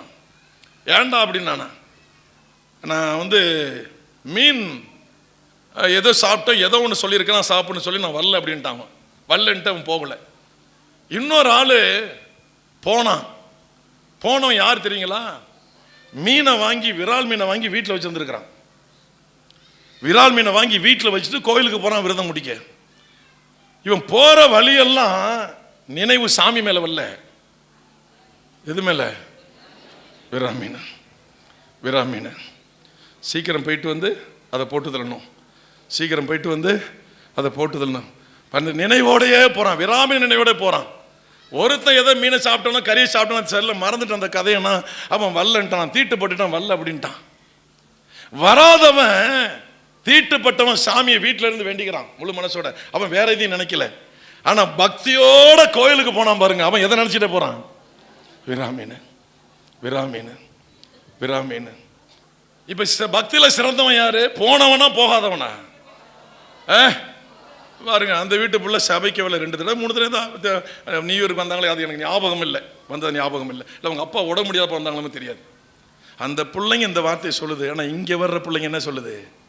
நாங்கள் அப்புறம் மாற்றிக்கிறோம், நாங்கள் செஞ்சுக்கிட்டு அப்புறம் நாங்கள் நம்ம பக்தி எங்கே இருக்குன்னு பாருங்க. நம்ம பக்தி எங்கே இருக்குன்னு, நம்ம உலகத்தில் தான் ஏன் வாழ்கிறோம், கலந்து கிடக்கிறோம், நிறைஞ்சு கிடக்கிறோம். இந்த உலகத்தில் நீங்கள் வைரக்கல் என்பதை அதை பிரதிபலிச்சாக வேண்டும். ஆமேன். நீங்கள் டுபான் அல்ல, டுபான் அல்ல, கவரிங் அல்ல, நீங்கள் ஒரிஜினல் கோல்டு. அந்த ஒரிஜினல் என்பதை எங்க தூக்கி போட்டாலும் அந்த தங்கம் தன் நிறத்தை இழக்கவே இழக்காது. ஹல்லேலூயா.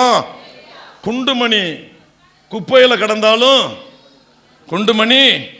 ஒருத்தர் ஒரு ஊழியக்கார் வந்தார், ஒரு ஐயா, இன்னைக்கு இருக்கிற மோடி பிரதமர் மாதிரி அந்த ஸ்தாயில ஒரு ஐயா வந்தார். முன்னாள் முதலமைச்சரோட சினிமாவில் நடிச்சன்லாம் சொன்னார். அவர் நல்ல ஒரு கெட்டப் உள்ளவர் தான். அவர் தான் அந்த பாட்டை பாடிட்டு போனார் குண்டுமணி குறிச்சி. குப்பையில் கடந்தாலும் குண்டுமணி நிறம் மாறாதியா. நம்ம கர்த்தருடைய பிள்ளைங்கிறத எந்த சூழ்நிலையும் அடகு வச்சிடாதீங்க. அந்த ஒரிஜினாலிட்டியை காட்டுங்க, அந்த உண்மைத்துவத்தை காட்டுங்க, அந்த வைராக்கியத்தை காட்டுங்க. ஏசு எனக்கு போதுன்னு சொல்லுங்க. அல்லேலூயா. ஒருவேளை திருமணம் 2 வருஷம் 3 வருஷம் கால தாமதம் ஆகும், கவலைப்படாதீங்க. ஜனிப்பித்த கண்மலையை மறந்து போகாதே. வாசிக்கலாம். உபாகமம் 11வது அதிகாரம் 13 16. நீங்கள் உங்கள் தேவனாகிய 11 13 16. நீங்கள் உங்கள் தேவனாகிய கர்த்தரிடத்தில் உங்கள் முழு இருதயத்தோடும் உங்கள் முழு ஆத்மாவோடும் அன்பு கூர்ந்து அவரை சேவிக்கும்படி நான் இன்று உங்களுக்கு கற்பிக்கிற என் கற்பனைகளுக்கு கீழ்ப்படிந்தால் நீ உன் தானியத்தையும் உன் திராட்சரசத்தையும் உன் எண்ணெயையும் சேர்க்கும்படிக்கு நான் ஏற்ற காலத்தில் உங்கள் தேசத்தில் காலத்தில் உங்கள் விவசாயத்திற்கு முன்மாரியையும் பின்மாரியையும் தருவேன். பயிர் காயாது, மழை நீர் கிடைக்கும், முன்மாரியும் பின்மாரியும் தருவேன். ஏற்ற காலத்தில் நீங்கள் இந்த வேதத்தை பின்பற்றினால், இந்த கட்டளைக்கு நீங்கள் கீழ்ப்படிந்தால், கர்த்தருக்கு ஸ்தோத்திரம். அப்பொழுது என்ன நடக்குமா? மிருக ஜீவன்களுக்காக உன் வெளிகளிலே புல் முளைக்கும்படி செய்வேன், நீ சாப்பிட்டு திருப்தி அடைவாய் என்கிறார். சாப்பிட்டு திருப்தி அடைவாய் என்றார். உங்கள் இருதயம் வஞ்சிக்கப்படாமலும் நீங்கள் வழிவிலகி அந்நிய தேவர்களை சேவித்து அவர்களை நமஸ்கரியாமலும் இருக்கும்படி எச்சரிக்கையாயிருங்கள். அதே உபாகமம் 6வது அதிகாரம் 14 15 வாசிக்கலாம். உன் தேவனாகிய கர்த்தருடைய கோபம் உன்மேல் மூண்டு உன்னை பூமியில் வைக்காமல் அழித்து போடாதபடிக்கு உங்களை சுற்றிலும் இருக்கிற ஜனங்களின் தேவர்களாகிய அந்நிய தேவர்களை பின்பற்றாதிருப்பீர்களாக. உன் நடுவில் இருக்கிற உன் தேவனாகிய கர்த்தர் எரிச்சல் உள்ள தேவனாய் இருக்கிறாரே. ஆமென். அதுக்கு விலக்கிங்க, உள்ள எக்காரணத்தும் போயிடாதீங்க. அது கோடான கோடி ரூபாய் கொட்டி வச்சாலும் சரி, அந்த பக்கம் மட்டும் போகவே போகாதீங்க. அது பெரிய சாபம், அது பெரிய அழிவு, பெரிய நஷ்டம், பேரிடியா விழுந்துறது. நாம தப்பவே முடியாது. காரணம், உலகத்தை படைச்ச தெய்வத்துக்கு ஈக்குவலா இன்னொருத்தர் கொண்டு அதை நிறுத்துறது. அவர் ஒரு நாள் அங்கீகரிக்க மாட்டார். எல்லாரையும் மன்னிச்சிருவாரியா, அந்த ஒரு நபர் மாத்திரம் அவர் மன்னிக்க மாட்டார். பைபிள் ஆதாரமே கிடையாது. அழிப்பேன்னு சொல்லியிருக்கார தவிர மன்னிப்புன்னு சொல்லவே கிடையாது. யாருக்காகவும் போயிடாதீங்க. வாலிப தம்பிகள் நிறைய வந்திருக்கிறீங்க, வாலிப தங்கச்சிகள் நிறைய வந்திருக்கிறீங்க. தயவு செய்து விக்கிரக சம்பந்தப்பட்ட திருமணங்களுக்கோ விக்கிரக சம்பந்தப்பட்ட காரியங்களுக்கோ கையெடுத்து அவங்களை கும்பிடுறோம் போயிடாதீங்க. மாபெரும் நஷ்டத்தை அடைவீர்கள், மாபெரும் நஷ்டத்தை அடைவீர்கள். அந்நிய நுகத்தோடு பிணைக்கப்படாதிருப்பீர்களாக. விசுவாசிக்கும் விக்கிரகங்களுக்கும் தேவனுடைய ஆலயத்துக்கும் சம்பந்தம் ஏது? போயிடாதீங்க. எத்தனை வயதானாலும் சரி, கர்த்தர் உங்கள் திருமணத்தை நேர்த்தியும் செவ்வையுமாய் நடத்துவார். எல்லாரும் கண்டு புகழ்ச்சி அடையும்படி கீர்த்தியும் புகழ்ச்சியுமாக உங்க திருமணத்தை நடத்துவார். எத்தனை வயசு வேணாலும் போகட்டும், கர்த்தர் திருமணத்தை பொறுப்படுத்திக் கொள்ளுவார். விவாகம் யாவருக்குள்ளும். யார் மேலேயோ கோபத்தை வச்சுக்கிட்டு யாரோ சொன்னாங்கன்ட்டு தயவு செய்து உங்க வழியை மாத்திக்காதீங்க. திருமணத்துல மட்டும் காம்ப்ரமைஸ் வேண்டாம். கர்த்தருடைய பிள்ளை போதும். ஆமென். அதுல உறுதியாயிருங்க. யாருக்காகவும் இறங்கி போகாதீங்க. கர்த்தருக்கு ஸ்தோத்திரம். வாசிக்கலாம்.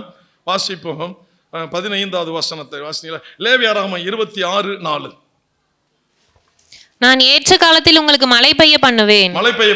பூமி தன் பலனையும் வெளியிலுள்ள மரங்கள் தங்கள் கனியையும் கொடுக்கும். நல்லா கவனி, இது ஆசீர்வாதமான வார்த்தை. 4வது வசனம். இந்த 4வது வசனம் நிறைவேறணும்னா 1-3 வாசிங்க. லேவியராகமம் 26. நீங்கள் உங்களுக்கு விக்கிரகங்களையும் சுரூபங்களையும் உண்டாக்காமலும் உங்களுக்கு சிலையை நிறுத்தாமலும் சித்திரந்தீர்த்த கல்லை நமஸ்கரிக்கும் பொருட்டு உங்கள் தேசத்தில் வைக்காமலும் இருப்பீர்களாக. நான் உங்கள் தேவனாகிய கர்த்தர். என் ஓய்வு நாட்களை ஆசரித்து என் பரிசுத்த ஸ்தலத்தை குறித்து பயபக்தியாய் இருப்பீர்களாக. நான் கர்த்தர்.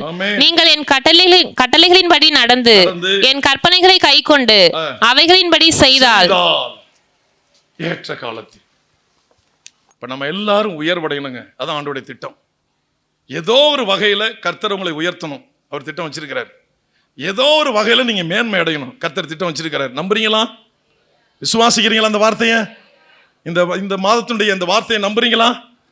இந்த செய்தியின் தலைப்பை நம்புறீங்களா? ஏற்ற காலத்தில் எல்லாம் நடக்க போகுது. ஏற்ற காலத்தில் எல்லாம் நமக்கு வரப்போகுது. எதெல்லாம் பிரேக் ஆயிருந்துச்சோ, தடையா இருந்துச்சோ, அந்த தடைகளை உடைத்து கர்த்தர் உங்களை கொண்டு வந்து நிறுத்த போகிறாரு. எதெல்லாம் வேடிக்கை பார்த்தீங்களோ அது கையில் வரப்போகுது. தூரமா பார்த்ததெல்லாம் வீட்டுக்குள்ள வரப்போகுது. எந்த நன்மை கிடைக்கவில்லை, இந்த நன்மை கிடைக்க போகுது. எந்த சுகம் கிடைக்கல, இந்த சுகம் கிடைக்க போகுது. இதுவரை விளக்கப்பட்டிருந்த நன்மைகளை தேவன் வீட்டுக்குள்ளே கொண்டு வரப்போகிறார். விளக்கி இருந்த சுகத்தை உங்கள் சரீரத்துக்குள்ளே கொண்டு வரப்போகிறார். எல்லா எதிர்ப்புகளையும் அவர் நிர்மூலமாக்கி தான் தேவன் என்பதை உங்க வாழ்க்கையில் நிரூபிக்க போகிறார். எல்லா நன்மையும் உங்களுக்கு தேடி வரப்போகிறது. நம்புறீங்களா? என்ன செய்யணுமா? 1-3 வசனங்கள். அதை கை கொண்டால், அதை கடைபிடித்தால், ஆராதனை விடுற எத்தனையோ பேர் வந்திருக்கிறீங்க. அந்த வசனத்தை வாசிங்க. 26:3. நீங்கள் என் கட்டளைகளின்படி நடந்து என் கற்பனைகளை கைக்கொண்டு அவைகளின்படி செய்தால் நான் ஏற்ற காலத்தில் உங்களுக்கு மழை பெய்ய பண்ணுவேன். என் ஓய்வு நாட்களை ஆசரித்து என் பரிசுத்த ஸ்தலத்தை குறித்து பயபக்தியாய் இருப்பீர்களாக. பயபக்தியா இருங்க. நான் வீட்டிலேயே ஜெபம் பண்றேன்னு சொல்றீங்களே, நான் வீட்டுல ஜெபம் பண்றது தப்புன்னு சொல்லவில்லை. ஆலயத்துல செய்ய வேண்டியது ஆலயத்துல செய்யணும். வீட்டுல செய்ய வேண்டியது வீடு ஆலயமாய் மாறாது. ஆலயம் வீடாய் மாறாது. இது தேவனுக்கு வீடு, அது நமக்கு வீடு. நமக்கு வீடா இருப்பது தேவனுக்கு ஆலயமாய் மாறாது. இதுதான் தேவனுடைய வீடு. இங்க செய்ய வேண்டிய காரியத்தை இங்கதான் செய்யணும். நிறைய பேர் ஆராதனையை கோட்டை விடுறீங்க. இந்த ஆராதனையை கோட்டை விட்டீங்கன்னா ஏற்ற காலத்தில் மழை வராது. ஏற்ற காலத்தில் உங்களுக்கு விளைச்சல் கிடைக்காது. ஏற்ற காலத்தில் உயர்வு வராது. எல்லாமே தடையாயிடும். நீங்க பிரசங்கி 3:11 வாசித்தீங்கன்னா, அதினதின் காலத்தில் அதினதின் காரியங்களை கர்த்தர் நேர்த்தியாய் செய்திருக்கிறார். ஆமேன். பிரசங்கி 3:1 நீங்க வாசிக்கணும். வாசித்து பார்த்தீங்கன்னா உங்களுக்கு தெரியும். ஆனா 3:11 முக்கியமான வார்த்தை. அதினதின் காலத்தில். இந்த 9வது மாதம் இந்த 7ஆம் தேதி நம்முடைய வாழ்க்கையில ஏதோ ஒரு மாற்றத்தை தேவன் கட்டளையிட விரும்புகிறார். ஏதோ ஒரு முன்னேற்றத்தை தர விரும்புகிறார். பல ஆண்டுகள் தடைப்பட்ட நன்மையை வீட்டுக்குள்ளே கொண்டு வந்து உங்களுக்கு கொடுப்பதற்காக தேவன் ஆசைப்படுகிறார். அதற்கு உங்களிடத்தில் அவர் எதிர்பார்க்கிறார். கீழ்ப்படிவாயா? பரிசுத்த ஆராதனைக்கு கீழ்ப்படிவியா? இந்த ஆராதனை ஆசரிப்பாயா? நிறைய கிளை சபையில வந்திருக்கிறீங்க. ஒவ்வொரு வாரமும் நான் கிளை சபையில போன் பண்ணி கேட்பேன். திருவாரூர் சபை உட்பட கேட்பேன். தம்பி சண்முகம் போட்டோ எடுத்து அனுப்பி விட்டுருவாப்புல. ஒவ்வொரு சபையிலும் அப்படிதான் பண்ணுவாங்க. சிலர் கேட்பான், இன்னார் வரல அப்படிம்பாங்க. மனசு கஷ்டமா இருக்கும்.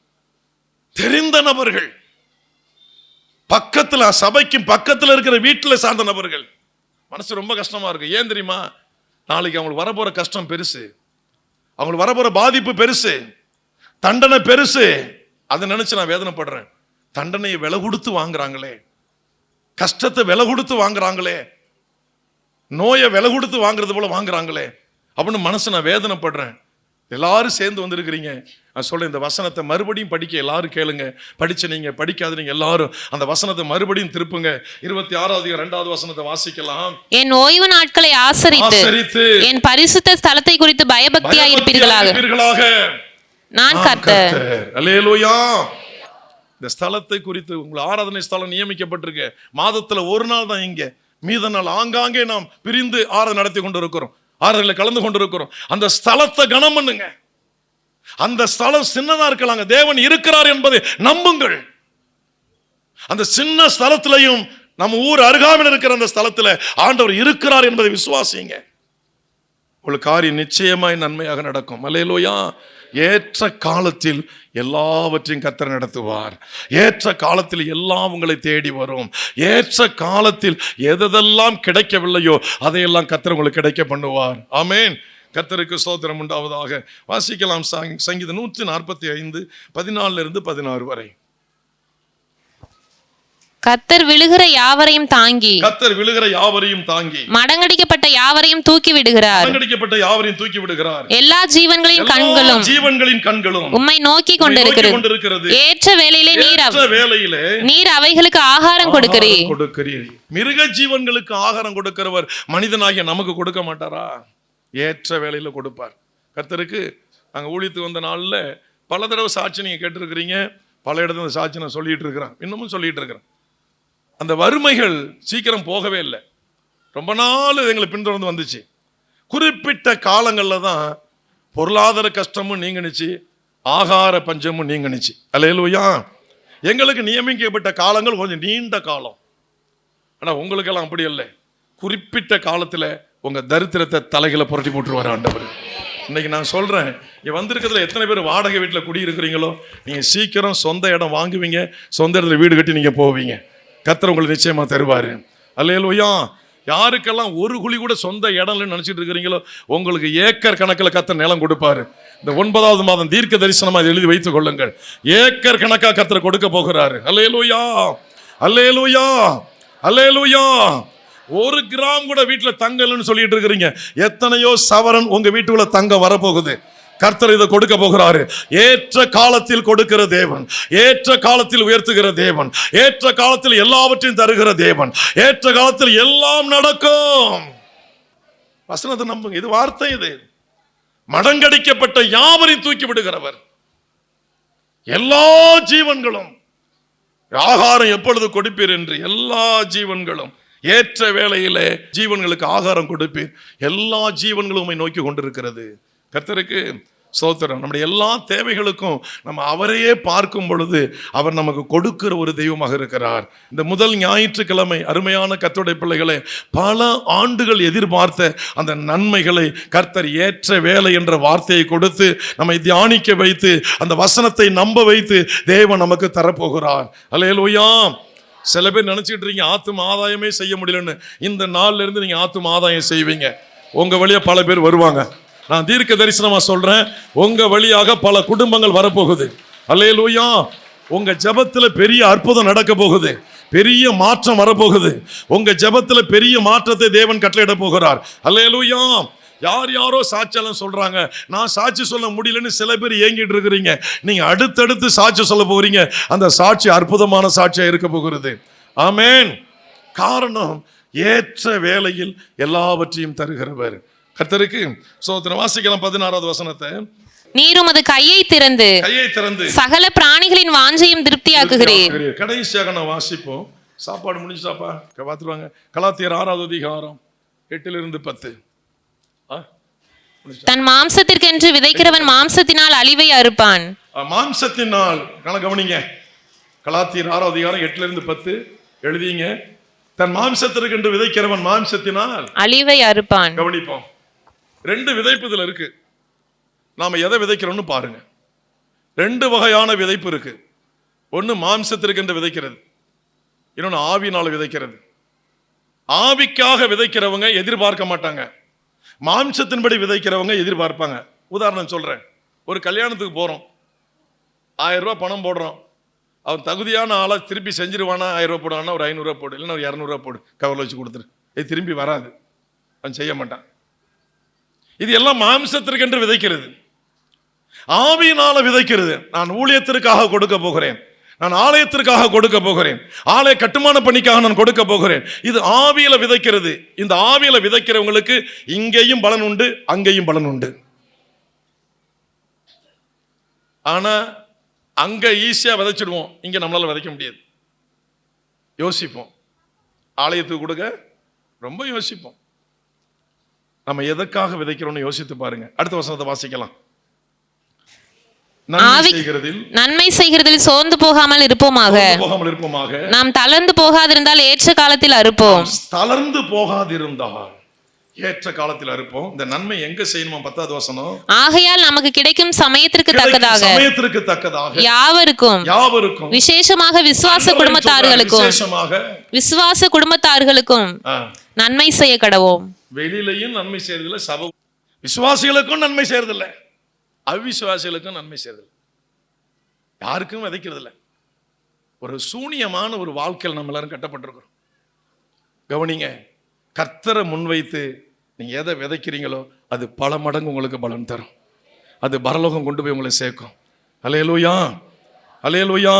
இப்போ மாம்சத்திற்கு விதைக்கிறவன் மாம்சத்துக்கு அழிவை அறுப்பான், ஆவிக்கென்று விதைக்கிறவன் ஆவியினாலே நித்திய ஜீவனை அறுப்பான். ஆமென். அப்ப பரலோகம் வேணும்னா ஆவியில விதைக்கணும்.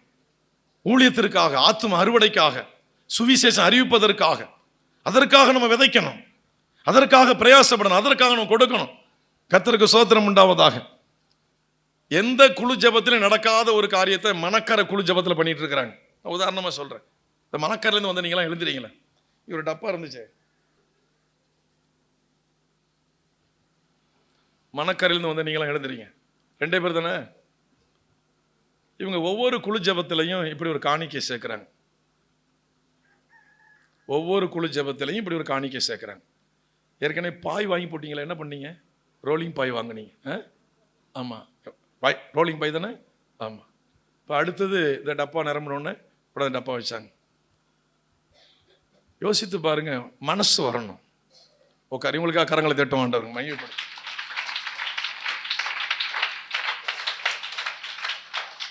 ஆராதனையும் விடுறதில்ல, குடும்ப ஜபத்தையும் விடுறதில்ல, குழு ஜபத்தையும் விடுறதில்ல.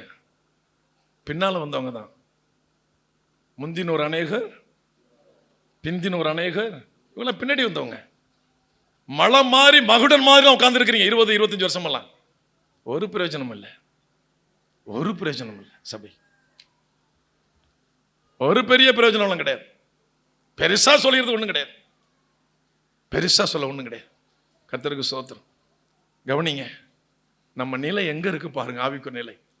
ஆவிக்கென்று விதைக்கிறவன் நித்திய ஜீவனை அறுப்பான், மாம்சத்திற்கென்று விதைக்கிறவன் அழிவை அறுப்பான். நிறைய உலக பிரகாரமா எதிர்பார்க்கிறீங்க, ஒண்ணுமே வரமாட்டாங்க, தங்காது. ஆவிக்கேற்றபடி விதைங்க. அல்லேலூயா. அப்ப ஆவிக்கென்று விதைக்கிறவன் நித்திய ஜீவனை அறுப்பான், மாம்சத்திற்கென்று விதைக்கிறவன் அழிவை அறுப்பான். அப்ப என்ன சொல்ற? நன்மை செய்கிறதில் சோர்ந்து போகாமல். இந்த நன்மை செய்கிறதில் சோர்ந்து போகாமங்கிற வார்த்தை ஏன் வருது? என்ன காரணம்? நன்மை செய்கிறவங்களுக்கு பாடு வரும், கமாண்டிங் வரும். ஆமாம், பெருசா செஞ்சு விட்டார், பெருசா சோறு போட்டார், என்னத்தை பெருசா சோறு போட்டார், இதெல்லாம் வரும். சோர்ந்து போகக்கூடாது. தூத்துறவங்க தூத்துட்டோம், போற்றுறவங்க போற்றட்டும். நம்ம கை பலம் எவ்வளவோ அந்த உதவியை நாம செய்வோம். ஆமென். ஆக ஊழியத்தை தாங்குங்க, ஊழியத்தை செய்யுங்க, ஆத்தும ஆதாயம் பண்ணுங்க, ஆத்தும ஆதாயத்துக்காக செலவழிங்க. உங்க சொந்த காசை எடுத்துக்கிட்டு செலவு பண்ணி பல மைல் தூரத்தில் இருக்கிற நபர் போய் சந்திங்க, இயேசு பற்றி சொல்லுங்க, டிக்கெட் போட்டு அவங்களை அழைச்சிட்டு வாங்க. ஆவிக்கென்று விதைக்கிற நீங்கள் இங்கேயும் 100 மடங்கு பரலோகத்தில் உங்களுக்கு வாழ்க்கை உண்டு. அல்லேலூயா. செலவு பண்ணுங்க. கிளை சபையில் வந்து உங்களுக்கு சொல்றேன்னா, ஆத்தும ஆதாயத்துக்கு போங்க, நீங்க செலவு பண்ணிட்டு போங்க. ஒவ்வொரு ஞாயிற்றுக்கிழமையும் ஏதாவது ஒரு கிராமத்தை குறிப்பிடுங்க. கிளை சபையில் வந்திருக்கிற நீங்க கவனமா கேளுங்க. ஞாயிற்றுக்கிழமை ஆராதனை முடிஞ்சுன்னா 12 மணிக்கு முடிஞ்சுட்டு போய் நல்லா சாப்பிட்டுட்டு நல்லா ஒரு தூக்கம் போட்டு கொரட்டை அடிச்சுட்டு 4 மணிக்கு எழுந்து ஊர் சுத்த போல நினைக்காதீங்க. ஆராதனை முடிஞ்சுட்டு வீட்டில் போய் சாப்பிட்டுட்டு ஒரு கிராமத்தை குறிப்பிடுங்க. அந்த கிராமத்துக்கு போங்க, யாரையும் சந்திக்கணும். போய் அந்த கிராமத்தில் 1 மணி நேரம் நின்று ஸ்தோத்திரம் பண்ணிட்டு வாங்க. முத வாரம் போங்க, 2வது வாரம் போங்க, 3வது வாரம் போங்க, 4வது வாரம் உங்களை தேடி ஆளு வரும். நீ போங்க, 1 மணி நேரம் ஸ்தோத்திரம் பண்ணுங்க. அந்த கிராமத்தில் போய் நின்று ஒரு மரத்தடியில் உட்காந்து அல்லது எந்த மதவங்கட்ட இருக்க உட்காந்து ஸ்தோத்திரம் மட்டும் சொல்லிட்டு வாங்க. ஆண்டவரே, இந்த ஊர்ல எங்களுக்கு மக்கள் வேணும்,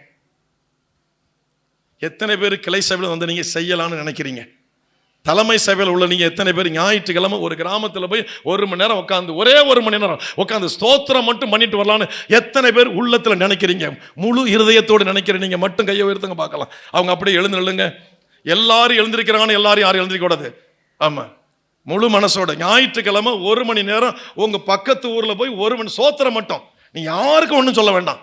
உங்க வாயினால ஸ்தோத்திரம் மட்டும் தனியா உட்காந்து சொல்லிட்டு வாங்க. அதுக்கு யார் யார் ஒப்பு கொடுக்குறீங்க அவங்க மாத்திரம் எழுதுறீங்க. 1 மணி நேரம் ஞாயிற்றுக்கிழமையில போய் உங்க பக்கத்து ஊரோ அடுத்த ஊரோ 4வது கிராமமோ 5வது கிராமமோ அல்லது நீங்க பிறந்ததோ உங்க மனைவி பிறந்ததோ உங்க உறவுகள் பிறந்த கிராமமோ 1 மணி நேரம் போய் நின்று நான் ஸ்தோத்திரம் பண்ணிட்டு வர்றேன், வாரத்தில் 1 மணி நேரம் நான் செலவழிக்கிறேன் அப்படின்னு சொல்ற தாய்மார்கள், சகோதரிகள், சகோதரர்கள், வாலிப தம்பிகள், வயோதிக பெற்றவர்கள் அவங்க மாத்திரம் அப்படி எழுந்து நில்லுங்க. இப்போ உங்களுக்காக நாங்கள் ஜெபிக்க போறோம். ஊழியக்காரங்களாம் எழுந்துறீங்க ஐயா, ஊழியக்காரங்க எல்லாரும் எழுந்துறீங்க. இவங்க மேல ஒரு உன்னத அபிஷேகம் இறங்கணும். 1 மணி நேரம், ரொம்ப நேரம் இல்லை, ஒரே 1 மணி நேரம். 4 வாரம் போங்க, 5வது வாரம் உங்களை தேடி மக்கள் வருவாங்க. நம்புறீங்களா? ஏதோ ஒரு கிராமம், இதுவரையும் நமக்கு சபைக்கு மக்கள் வராத கிராமம், அந்த கிராமத்தை தேர்ந்தெடுங்க. இந்த வந்திருக்கிற நீங்க இப்போ 2 பேர் கூட போகலாம், யாராவது 2 பேர் நீங்க சேர்ந்து கூட போகலாம், அது ஒன்றும் தவறே இல்லை. எல்லாரும் வாயை திறந்து கீழே உட்காந்துருக்கிற நீங்க முழங்கால் படிடுங்க. கீழே உட்காந்துருக்கிற நீங்க முழங்கால் படிடுங்க. நிற்கிறவங்களுக்காக கையை உயர்த்தி ஜெபம் பண்ணுங்க. யார் யார் ஒப்பு கொடுத்துருக்கிறாங்களோ இவங்க இந்த ஊழியத்தை சரியா செய்யணும், இவங்க கரெக்டாக செய்யணும். எந்த கிராமத்தை குறிப்பிட்டிருக்கிறாங்களோ 1 மணி நேரம் போய் நின்று ஸ்தோத்திரம் பண்ணணும். 1 மணி நேரம் ஸ்தோத்திரம் பண்ணணும். அந்த பேர் ஆத்துமாக்களுக்காக, ஆத்துமாக்களுக்காக, ஆத்துமாக்களுக்காக ஒரே 1 மணி நேரம், ஒரே 1 மணி நேரம், ஒரே ஒரு எழுந்து நின்று கொண்டிருக்கிறவங்க மேல ஒரு அபிஷேகம் இறங்கணும், அபிஷேகம் இறங்கணும். 4 வாரம் போகணும். நான் சொன்னது போல 5வது வாரம் மக்கள் இவர்களை தேடி வரணும், இவங்களை தேடி வரணும், ஏதோ ஒரு வகையில தேடி வரணும், ஏதோ ஒரு வகையில இவங்களை தேடி வந்து சபைக்கு வரணும், நன்மை பெறணும், ரட்சிக்கப்படணும். அப்பா, நின்று கொண்டிருக்கிறவர்கள் மேல் அபிஷேகம் இறங்குவதாக, நின்று கொண்டிருக்கிறவர்கள் மேல் வல்லமை இறங்குவதாக, ஒரு அற்புதம் நடப்பதாகப்பா உம்முடைய பலத்த கரத்தில் ஒப்பு கொடுக்கிறோம். எந்த கிராமத்தை இவர்களுக்கு வைத்திருக்கிறீரோ அங்கே இப்பொழுது வல்லமை இறங்கட்டும், அந்த கிராமத்தில் அக்கினி இறங்கட்டும். எங்கே அனுப்ப போகிறீரோ அங்கே உள்ள பலவான்களை இப்பொழுது இயேசுவின் நாமத்தில் கட்டுகிறோம், கட்டுகிறோம் அப்பா. ஆமென். ஆனா நான் சொல்றேன், 2 வாரம் கடந்த பிறகு 3வது வாரத்திலே உங்களுக்கு நல்ல ரிசல்ட் கிடைக்கும், ஒரு நல்ல பதில் உங்களுக்கு கிடைக்கும். நான் விசுவாசமா பலிபீடத்தில் சொல்றேன், ஆண்டவர் மேல பாரத்தை போட்டு நான் சொல்றேன், அவர் பக்கம் சார்ந்து நான் பேசுறேன், உங்களை ஆண்டவர் பயன்படுத்துவார் நிச்சயமா. அல்லேலூயா. ஊழியர்களாகிய எங்க வாழ்க்கையில என்ன அற்புதங்கள் நடந்துச்சோ அதெல்லாம் தாண்டி உங்களை பயன்படுத்துவார் ஆண்டவர். எங்க வாழ்க்கையில நடந்ததை விட உங்களை அதிகமா பயன்படுத்துவார். ஆமென். ஒரே 1 மணி நேரம், எவ்வளவோ நேரங்களை செலவழிக்கிறோம், எவ்வளவோ நேரங்கள் வீணா போகுது.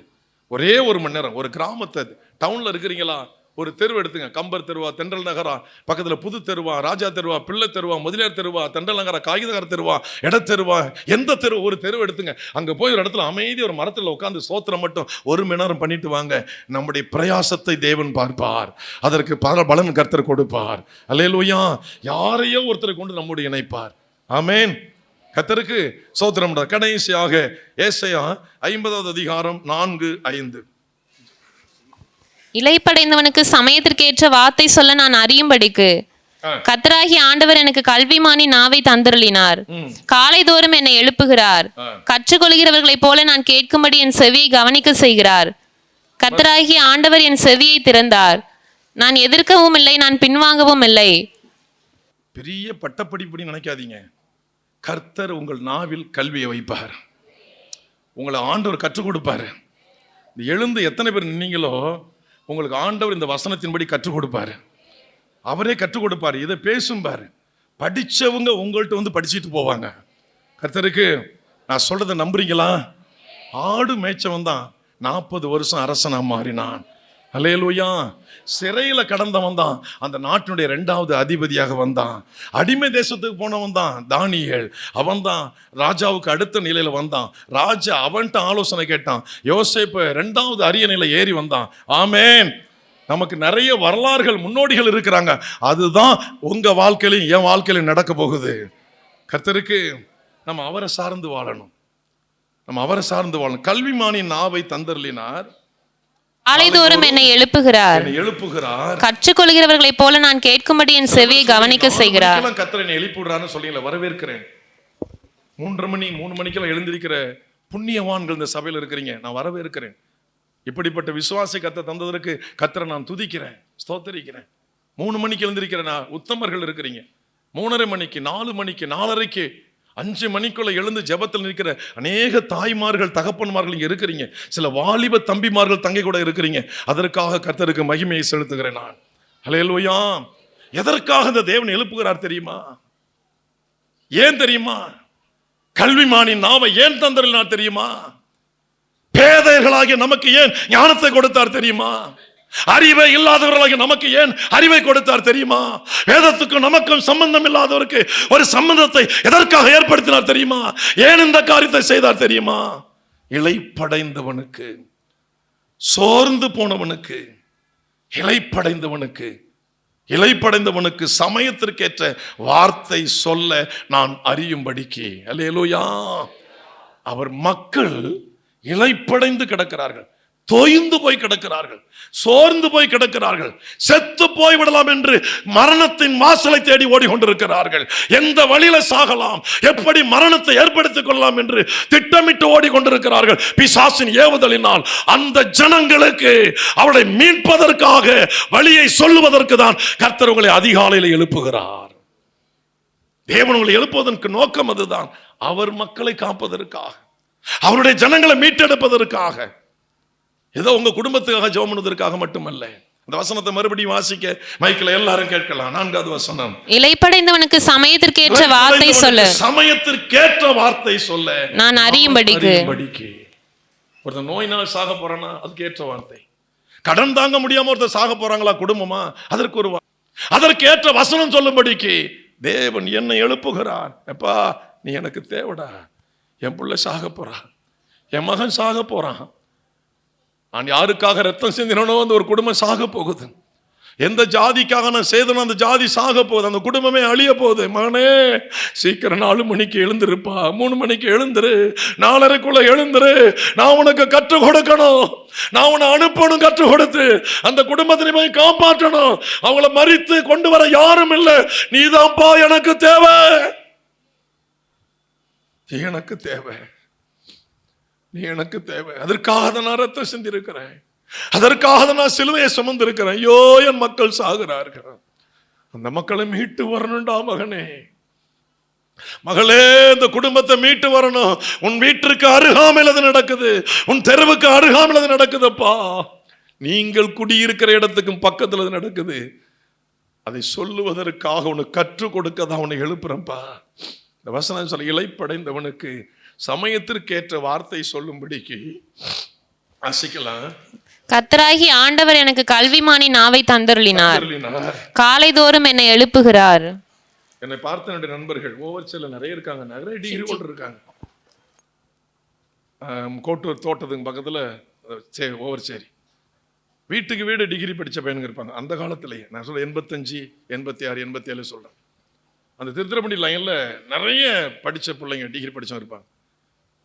ஆனால் ரட்சிக்கப்பட்டு என்னுடைய நண்பனை நான் தேடி போகும் பொழுது, நான் இந்த ரட்சிப்பின் காரியத்தை எல்லாம் ரத்தத்தோட சாப்பிடக்கூடாது, அதில் உயிர் இருக்கு, இந்த பைபிள் வசனத்தோடு நான் பேசும் பொழுது என்னுடைய நண்பர்லாம் சொன்னாங்க, அவங்களாம் டபுள் டிகிரி முடித்தவங்க. செங்குட்டு, எங்கே கற்றுக்கிட்ட, என்ன நீ என்னென்னமோ பேசுகிற, நீ அதெல்லாம் பேசுகிற, நீ சேர்ந்த கும்பலோட உன் வாழ்க்கையெல்லாம் முடிஞ்சு பண்ணாங்க நினச்சோம். என்ன செங்குட்டி, என்னென்ன பேசுகிற, என்ன சொல்கிற, நீ பரலோகங்கிற, என்னென்னமோ சொல்கிறிய, என்னது அப்படின்னு சொல்லி அவங்க ஆச்சரியப்பட்டு என்ன கேட்டாங்க. எதற்காக தேவனை கற்றுக் கொடுத்தார்? என்னை சார்ந்தவர்களை காப்பாற்றுவதற்காக, மீட்பதற்காக. அல்லேலூயா, அல்லேலூயா. எனக்கு எல்லாம் தெரியும்னு சொல்லி எல்லாரும் என்னை பெருமையை பார்ப்பதற்காக அல்ல, அவருடைய மக்களை நான் போய் காக்க வேண்டும். அவர் ரத்தம் சிந்தினாரே, அந்த ஜனங்களை நான் போய் மீட்டு அவர் கையில கொண்டு நான் கொடுக்கணும், நான் அழைச்சிட்டு வரணும், அவரை பத்தி நான் சொல்லணும். அதற்கு எனக்கு அவர் கற்றுக் கொடுத்திருக்கிறார். சுயநலமா நானும் என் மனைவி பிள்ளையும் வாழ்வதற்காக அல்ல, மற்றவங்களை மீட்டு கொண்டு வருவதற்காக. ஏசாயா தீர்க்கதரிசி இதை தெளிவாக எழுதி வைத்திருக்கிறார். இளைப்படைந்தவனுக்கு சமயத்திற்கேற்ற வார்த்தை சொல்ல நான் அறியும்படிக்கு கர்த்தராகிய ஆண்டவர் எனக்கு கல்விமானின் நாவை தந்தருளினார். வாசிக்கலாம். காலைதோறும் என்னை எழுப்புகிறார், கற்றுக்கொள்கிறவர்களைப் போல நான் கேட்கும்படி என் செவியை கவனிக்க செய்கிறார். கர்த்தருக்கு நீ எத்தனை மணிக்கெல்லாம் விடியற் காலையில் இருட்டோட எழுந்திருக்கிறீங்களோ உங்க மேல ஆண்டவர் ஒரு பெரிய திட்டத்தை வச்சிருக்கிறாரு. உங்க மேல ஒரு பெரிய நோக்கத்தை வச்சிருக்கிறாரு. உங்களுக்கு ஒரு கற்றுக் கொடுத்துக்கிட்டு இருக்கிறாரு. அது பெரிய பாடத்தை நிறைய பேருக்கு நீங்க கற்றுக் கொடுக்க போறீங்க. ஒரு சேனையை தேவன் பக்கம் திருப்ப போகிறீங்க. அதனாலதான் 4 மணிக்கு உங்களை கர்த்தர் எழுப்புறாரு. இரவுல எவ்வளவோ வலி வேதனை உடம்புல, ஆனா 4 மணிக்கு டான்னு எழுந்திருச்சிருங்க. உங்களை கொண்டு கர்த்தர் செய்ய போகிற காரியம் பெரிய ஒரு காரியம். ஒரு பெரிய சேனைக்கு உங்களை உபாத்தியானாக கர்த்தர் வைக்க போகிறார். ஆமென். அவருடைய ஆத்தும தாகம், அவருடைய ஜனங்களை மீட்கணும். நம்ம தாங்க ஜாதி பார்ப்போம், இனம் பார்ப்போம், மதம் பார்ப்போம், பிரிச்சு பார்ப்போம். அவருக்கு பிரிச்சு பார்க்க தெரியாது, அவருக்கு இணைச்சு பார்க்க தான் தெரியும். என் பிள்ளைகள், என் மக்கள், என் ஜனம், என் ஜாதியார், ஐயோ என்ன தெரியாம வாழ்ந்துட்டு இருக்காங்களே, என்னை பற்றி யார் போய் சொல்லுவா? கிட்டத்தட்ட 34 ஆண்டுகளுக்கு முன்பு 1990 அல்லது 1991 15ஆம் தேதி வரை என்னை குறித்து ஆண்டுடைய ஏக்கம் அதுவாக தான் இருந்திருக்கும். எல்லாத்தையும் பார்த்து கும்பிட்றானே, மரத்தை பார்த்து கும்பிட்றான், மண்ணை பார்த்து கும்பிட்றான், கல்லை பார்த்து கும்பிட்றான், எங்க ஒரு மஞ்சோட கட்டியிருந்தா அதை பார்த்து கும்பிட்றான், தரையில போய் நல்ல பேண்ட் ஷர்ட் போட்டு அப்படியே தரையில விழுந்து கிடக்கிறான். ஐயோ இவனுக்கு என்னை பத்தி சொல்லணுமே. அவர் ஒரு சமயத்தை தேடினார், அதற்கு ஒரு ஆளை அனுப்பினார், அதற்கு ஒரு புத்தகத்தை அனுப்பினார். அந்த புத்தகம் எனக்குள்ளே நுழைந்தது, அது எனக்குள்ளே கிரியை செய்ய ஆரம்பித்தது. அது ஒரு பெரும் கூட்டத்துக்கு ஒரு உபாத்தியாயனாக, போதகனாக அது என்னை ஏற்படுத்தி வைத்திருக்கிறது. அல்லேலூயா. அது என்னை மீட்பதற்காக மட்டுமல்ல, ஒரு கூட்டத்தை மீட்பதற்காக நம்மை கொண்டு ஆண்டு ஒரு பெரிய காரியம். அடுத்த வசனம் வாசிக்கலாம். 5வது வசனம். கர்த்தராகிய ஆண்டவர் திறந்தார், நான் எதிர்க்கவும் இல்லை, நான் பின்வாங்கவும் இல்லை, அவரை ஏமாற்றவும் இல்லை, எதிர்க்கவும் இல்லை, அவர்கிட்ட நன்மையை வாங்கிட்டு நான் புறமுது காட்டி ஓடவும் இல்லை. வாழ்ந்தாலும் செத்தாலும் என் ஆண்டவருக்காக தான் என்று என்னை ஒப்பு கொடுத்திருக்கிறேன். அப்படிதான் ஒரு மனுஷன் எழும்பணும். அதான் இங்கே தீர்க்க சொல்றார். நான் பின்வாங்கவும் இல்லை, நான் மறுக்கவும் இல்லை. எத்தனை பேர் இப்படி இருக்கிறோம்? எத்தனை பேர் இப்படி வாழ முடியும்? ஏசாயா தீர்க்கதரிசி சொல்ற வார்த்தையின்படி, அருமையான கர்த்தருடைய பிள்ளைகளே, இந்த வார்த்தை என் வாழ்க்கையில வருமா? என் செவி அவர் திறந்தார், நான் எதிர்க்கவும் இல்லை, நான் பின்வாங்கவும் இல்லை. ஆண்டவர் எதற்காக என்னை பிடித்திருக்கிறாரோ அதற்காகவே என்னை ஒப்பு கொடுக்கிறேன். அல்லேலூயா. எத்தனை பேர் ஆமீன் சொல்றீங்க? என்னை எதற்காக இந்த ஊர்ல பிடிச்சிருக்கிறாரோ அதற்காக ஒப்பு கொடுக்கிறேன். எங்க சொந்த ஊர்ல என்னை எதற்காக ஆண்டவர் பிடித்தாரோ அதற்காக என்னை ஒப்பு கொடுக்கிறேன். நான் எதிர்க்கவும் இல்லை, நான் பின்வாங்கவும் இல்லை. என் ஆண்டவர் பிடித்த நோக்கத்திற்கு என்னை ஒப்பு கொடுக்கிறேன். இலை படைந்தவனுக்கு சமயத்திற்கேற்ற வார்த்தை சொல்வதற்கு என்னை அர்ப்பணிக்கிறேன். அல்லேலூயா, அல்லேலூயா. இதற்காக தான் தேவன் ரத்தம் சிந்தினார். அதற்காக தான் தேவன் சிலுவைக்கு வந்தார். அது சிலுவையில் தொங்குற கடைசி நேரத்தில் கூட எனக்காக அழாதீங்க, என் உடம்பு கிழிஞ்சு போச்சு, என் உடம்பு பீஸா போச்சு, என் உடம்பு சிதைந்து போச்சு, என் முகம் சிதைஞ்சு போச்சு, ஐயோ என்னைக்காக அழ வேண்டாம், உங்களுக்காகவும் உங்கள் பிள்ளைகளுக்காக அழுங்கள். அல்லேலூயா. கர்த்தருக்கு ஸ்தோத்திரம் உண்டாவதாக. அவர் சிலுவை மரத்தில் சிந்தின ரத்தம் ஆத்துமாக்களை ரட்சிப்பதற்காக, ஆத்துமாக்களை மீட்பதற்காக. அல்லேலூயா. இங்க வந்திருக்கிற அநேகருடைய வாழ்க்கை இயேசு வராமல் இருந்திருந்தால் நாம் மண்ணுக்குள்ள போயிருந்திருப்போம். அல்லேலூயா. இன்றைக்கு உயிரோடு வாழ காரணம் அவர் சிலுவையில் ரத்தம் சிந்தனபடியினால், அவர் சிலுவையில் தன்னுடைய ஜீவனை விட்டபடியினால் நம்முடைய ஜீவனை அவர் காத்திருக்கிறார், நம்முடைய ஜீவனை அவர் மீட்டிருக்கிறார். இன்றைக்கு சாட்சியாய் வைராக்கியமை வாழ்ந்து கொண்டிருக்கிறோம். இன்னும் வைராக்கியமை வாழ நம்மை ஒப்பு கொடுப்போம். நான் பின்வாங்க மாட்டேன், நான் மறுக்க மாட்டேன். தேவன் என் மீது வைத்த திட்டத்தை நிறைவேற்ற என்னை ஒப்பு கொடுக்கிறேன்.